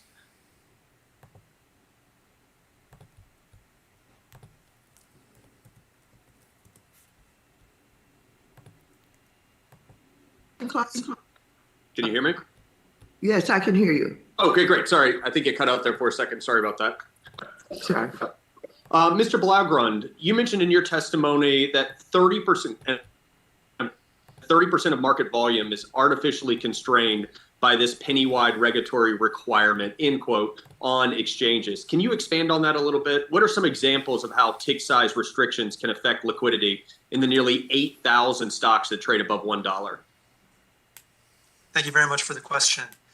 The hearing is not still going. I'm just watching the part that I missed when the Federal Reserve started. Two regimes It's got functioning in parallel. On exchange, 30 more minutes and then it's done, and then I'm going to log off the live. Rule 612, that requires that exchanges accept and display A orders pump and dump only is where you in throw in a lot of increments. volume The and you stock's priced spike above the $1. price, and because Right. you And have this doesn't volume apply to already dark pools, inside correct? of the stock, And Correct. then Off when exchange, it they goes can up, trade it other at people start 100th throwing in of a second. volume, and then you start selling as other Implication is people that are price starting to discovery, ride the wave, and particularly that's you basically very take active, everybody else's low-priced money. names, should A pump occur and within then a that dump, penny-wide and then all the spread. bag holders get dumped on. As a result, public investors on GME and exchanges AMC don't have no bag are restricted. holders. They can $800 strikes, $40 narrow the strikes, spread to everybody 1 cent getting wide, paid. when in fact there might be, millions of shares that trade in some of these names. Oh, you said what a pump and dump. Not question mark, exclamation point. Into that particular dark pool Oh. or single dealer platform. Oh, Arshia, take a look. I'll show it to you one more time. I already got and out there's of some there, implications here for some guy both in the price chat a discovery, couple as you hours ago said, asked me right? to The check out a ability symbol for saying that it was investors to be going to able to trade explode maybe, inside and he that wanted my increment. opinion. And But also I challenges from a didn't competitive see it, footing and between so I came the and I two. looked Can you at it talk a today, little bit and it about looks how like a super volumes sus might pump be and dump. shifting to He said it had dark $1 billion, pools and versus then it exchanges had on 600 account of million the current today. disparity in And I regulatory looked, and regime? it did have 600 million of volume thanks for the today. question. So I wanted to So, see what was as the buy a versus number of the selling, panelists and look at have my noted, screen right now. Does in that look like aggregate, a pump and dump? On-exchange trading is now its lowest proportion Looks like a pump of the and overall dump to market than it's me. ever been. And there were some days at the end of last year where actually most trading happened in the dark. In retail names, and particularly in these lower priced, very active securities, 60, 70, sometimes 80% of trading activity will occur off exchange in sort of private pools. Exactly. So I there's think no there's a extra real volume. So public there's 600 interest million of in volume, trying but not to a. ensure that one, the price discovery process is efficient, which goes to the questions we've been discussing previously about having good benchmarks for measuring things like price improvement, and also to encourage the broadest set of investors possible to compete and offer one another. Yeah, I saw what you said. The opportunity to interact I ain't with too worried their about it, liquidity. man. I just want to make money tomorrow. Now, certainly there's been an abundance of evidence that's shown the amount of savings retail investors are achieving by virtue of payment for order flow and other market makers that might lead to dark pools. However, there might be some hidden costs associated with the increase in volume on dark pools versus exchanges in price discovery or price movement. Can you talk a little bit about that?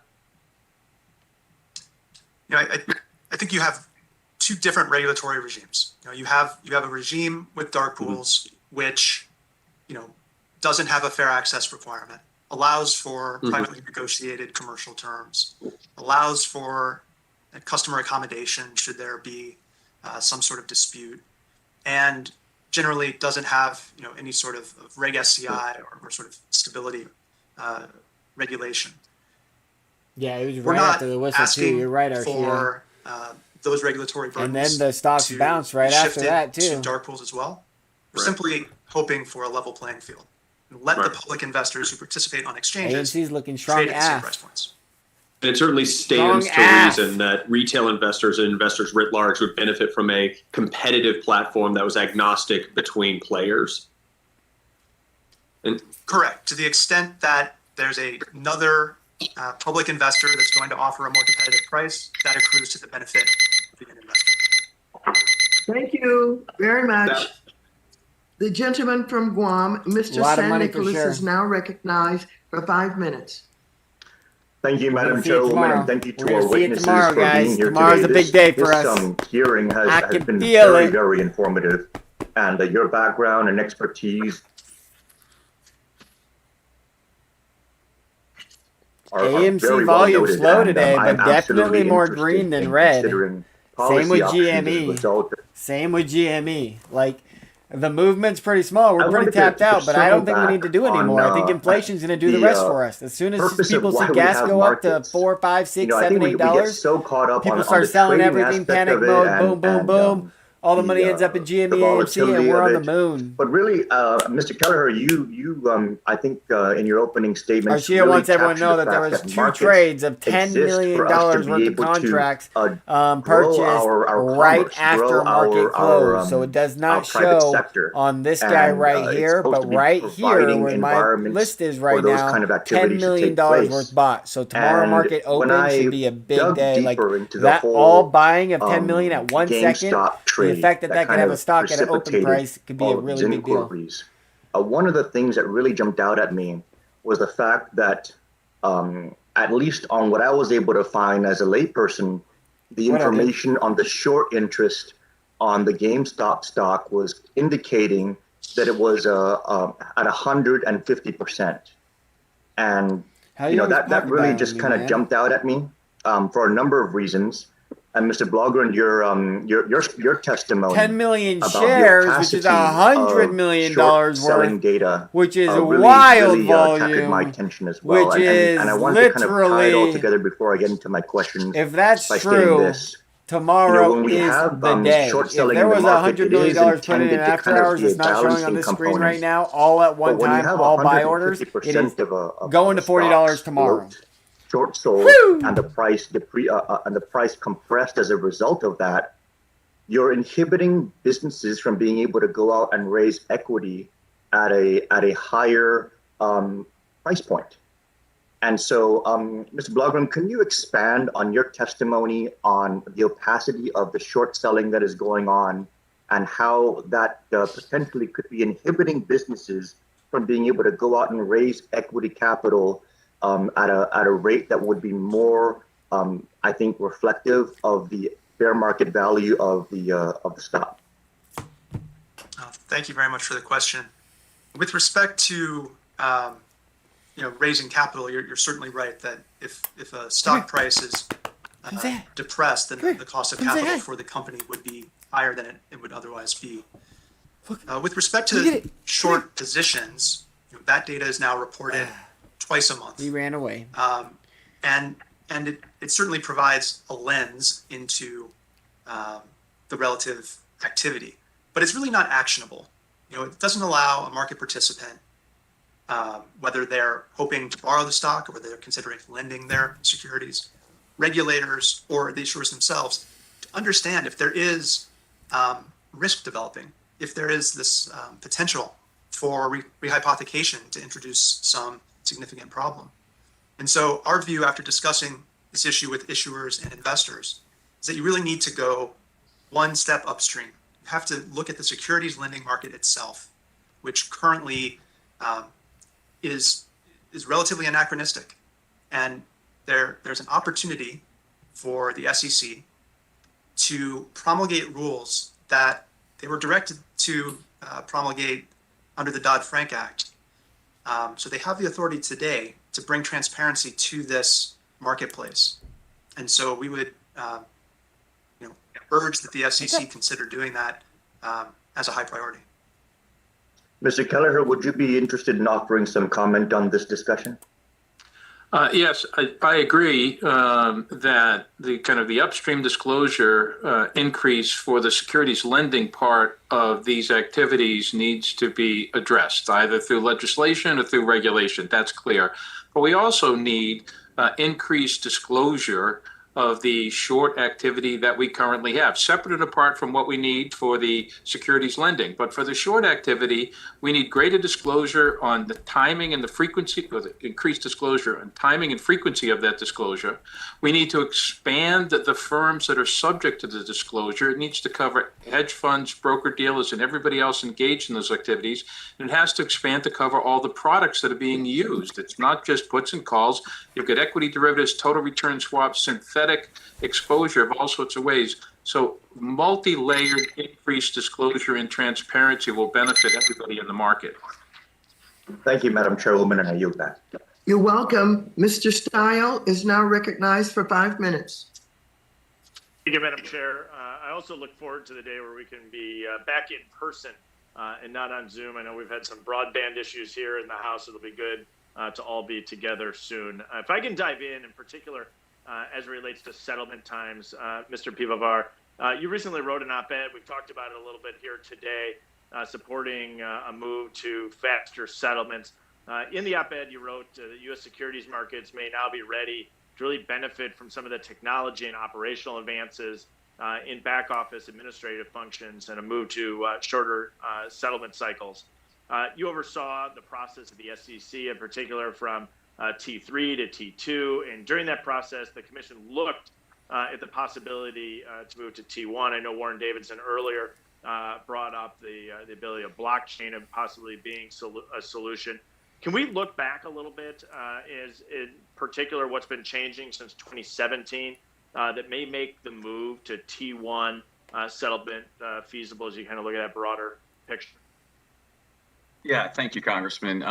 One, just technology costs decrease over time, and market participants find greater efficiencies in their operations over time. There's new innovators in this space. There's new third-party providers that do a lot of things in the back office things. So that alone are changes, right? And you mentioned blockchain. So 4 years ago when we were going through this, and we started the process 2 years before that, so between 4 and 6 years ago, the advocates of a real-time settlement, we would say, well, how do you get there? And they would say blockchain. And we would say, well, explain to us how exactly that happens. And they would just say the word blockchain louder. Blockchain. And so there was no thought process. I know what he means by that. Like, nobody actually knows how to use the We have some of that in blockchain. Congress that often occurs when people. And the blockchain is just a relay system. All it does is say, yes, no that's comment. verified, What yes, I learned it's in the verified, regulatory and it process never is lets an X if happen, somebody and never explains lets a something back to you non-verify happen. louder So if you have something and makes it built imply with that you don't blockchain, understand what they're it's basically saying, guaranteed it really to means work they don't perfectly understand what they're saying. as So like a computer blockchain has a electronic lot of relay progress, system a of promise trigger to it. system of do this, do I that, really do this, believe do that it can be but transformative you'll in the never future. have a We mistake weren't 'cause the there yet blockchain 4 won't years allow it. ago. Now, 4 years have passed, and there's been a lot of cool innovation in this space. Again, some people just say blockchain louder, but other people have actually come forth with some interesting ideas. So it's time for the SEC to talk to those people and understand how feasible it is. So to build on this, what do you see going forward, or the biggest obstacles we have to overcome to get from where we are today to T1? If we look at it from the other direction. Yeah, thank you. So again, I don't think they're really obstacles. I think the biggest challenge that we didn't have to face going to 2 is the coordination with the bank regulators. Again, the cash has to get there, not only the securities. And so I'm not an expert in this, but some of my colleagues at some of the other think tanks, for example, Aaron Klein at Brookings has written a lot about this, the antiquated bank payment systems. And he's been doing it in the context of the stimulus payments getting so slow to get out there. There's kind of a fight going on between the Fed and the industry as to who gets to control that payment system. I hope they sort of figure out that fight because, that's actually probably the biggest sticking point. And so that's why the SEC, shortening it even further, has to coordinate with the bank regulators. Thank you very much. I know this is an important topic for both myself and my colleague, Anthony Gonzalez, as well. Shifting gears to Mr. Blogrund, if I can, for a minute. I think you really touched on the unequal footing between trades that are placed on and off exchanges. You commented, we've discussed a little about the limited price increments to a penny on the exchange. Could you just go back and highlight again what you think the attractiveness would be to on-exchange trades if this was adjusted? Thank you very much for the question. The way exchanges, and more specifically the investors who are trading on exchanges, compete for order flow is they display their prices, and in so doing, they signal to the market their intent. They draw in counterparties, and the trade is consummated. If they're unable to display that interest at a competitive price, one, they don't get the trade, so they're discouraged from doing so in the first place. And two, the price discovery that ought to have occurred at that sort of intermediate price is impossible. So we think that by permitting a level playing field in terms of the price increments, a broader set of market participants will be encouraged to participate. The price discovery process will be more robust. That will result in equal or better outcomes for the retail investors today, and that there's generally a public interest in having an efficient price discovery process. Right now, about 30% of all market volume occurs in securities that are pegged at 1 cent wide. Thank you very much, Madam Chairwoman. I yield back. Thank you. Mr. Auchincloss, it is now time for you to be recognized for 5 minutes. Thank you, Madam Chair.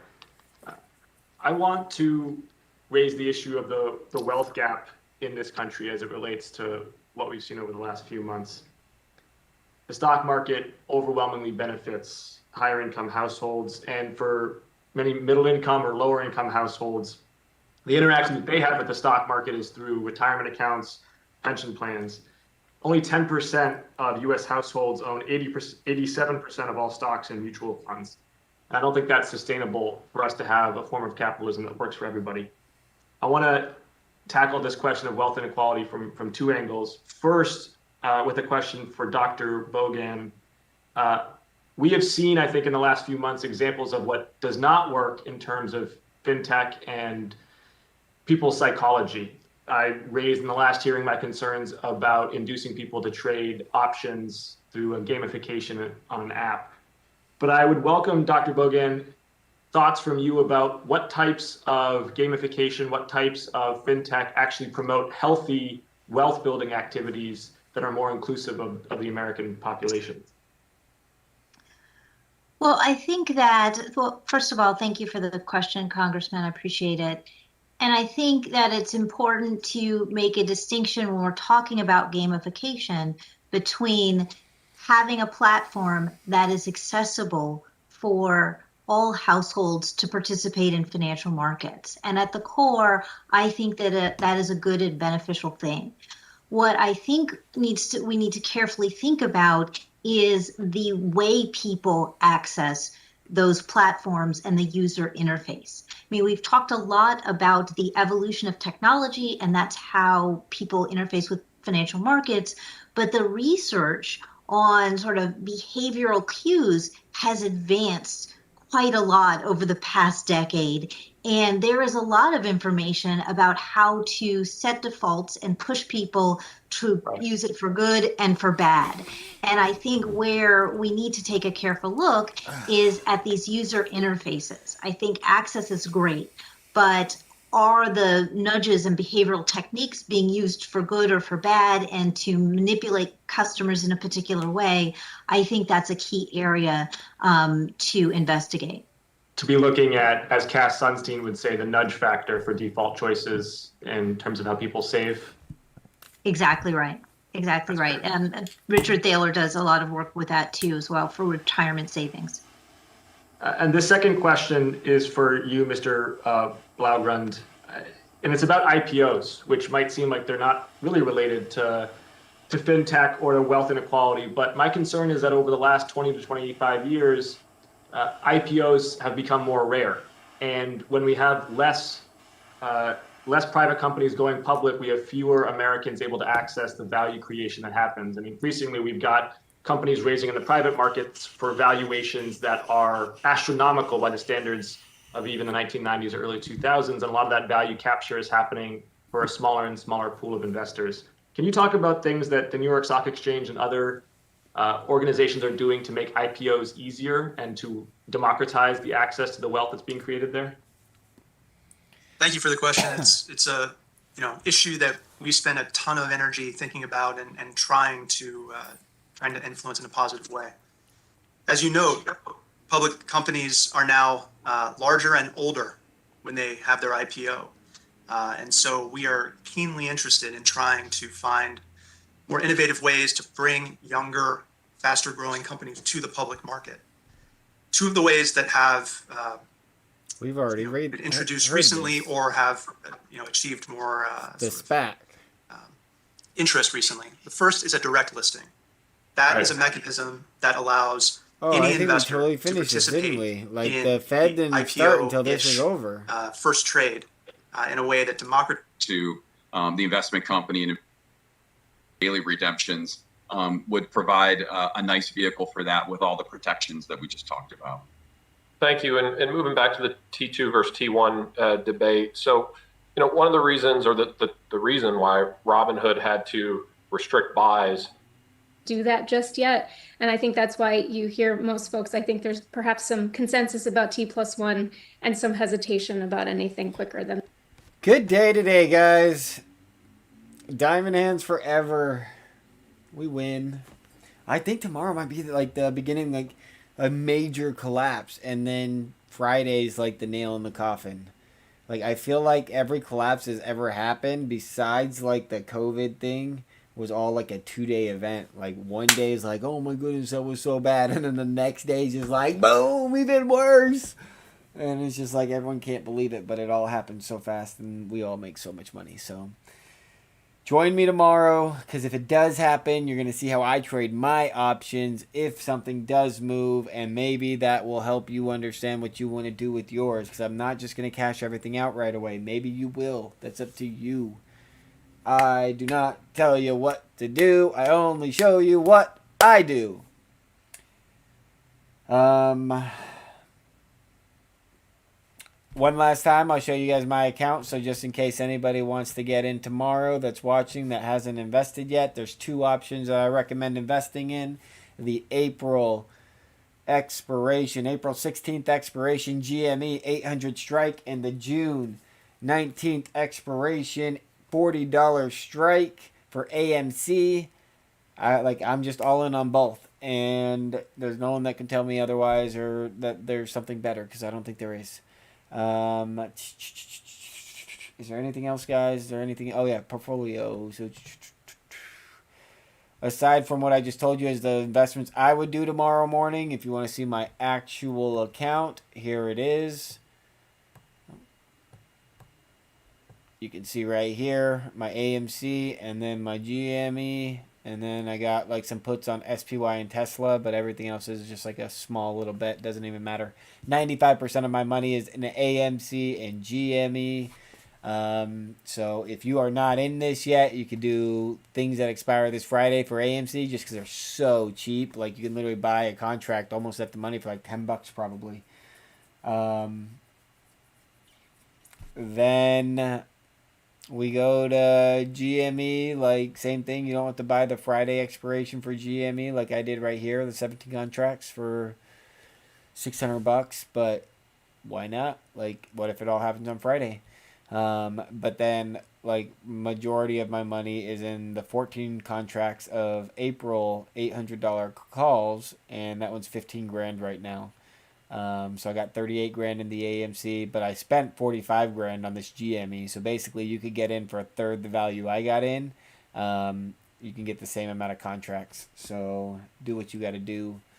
I'll be on tomorrow, and hopefully you guys just get to see me freaking trading, and you guys see all these account numbers just going wild, saying millions and millions of dollars, and we're all just making money and laughing and crying. And oh man, let's have a good day tomorrow. Tomorrow's got to be the day. All right, let's take the price let's look at the after hours one more time before I log out. We got a little 1385 action happening. We got as high as like 1405 in the after hour, 1415 in the after hours. Nice. And then over in GameStop, we've basically just sat around 210.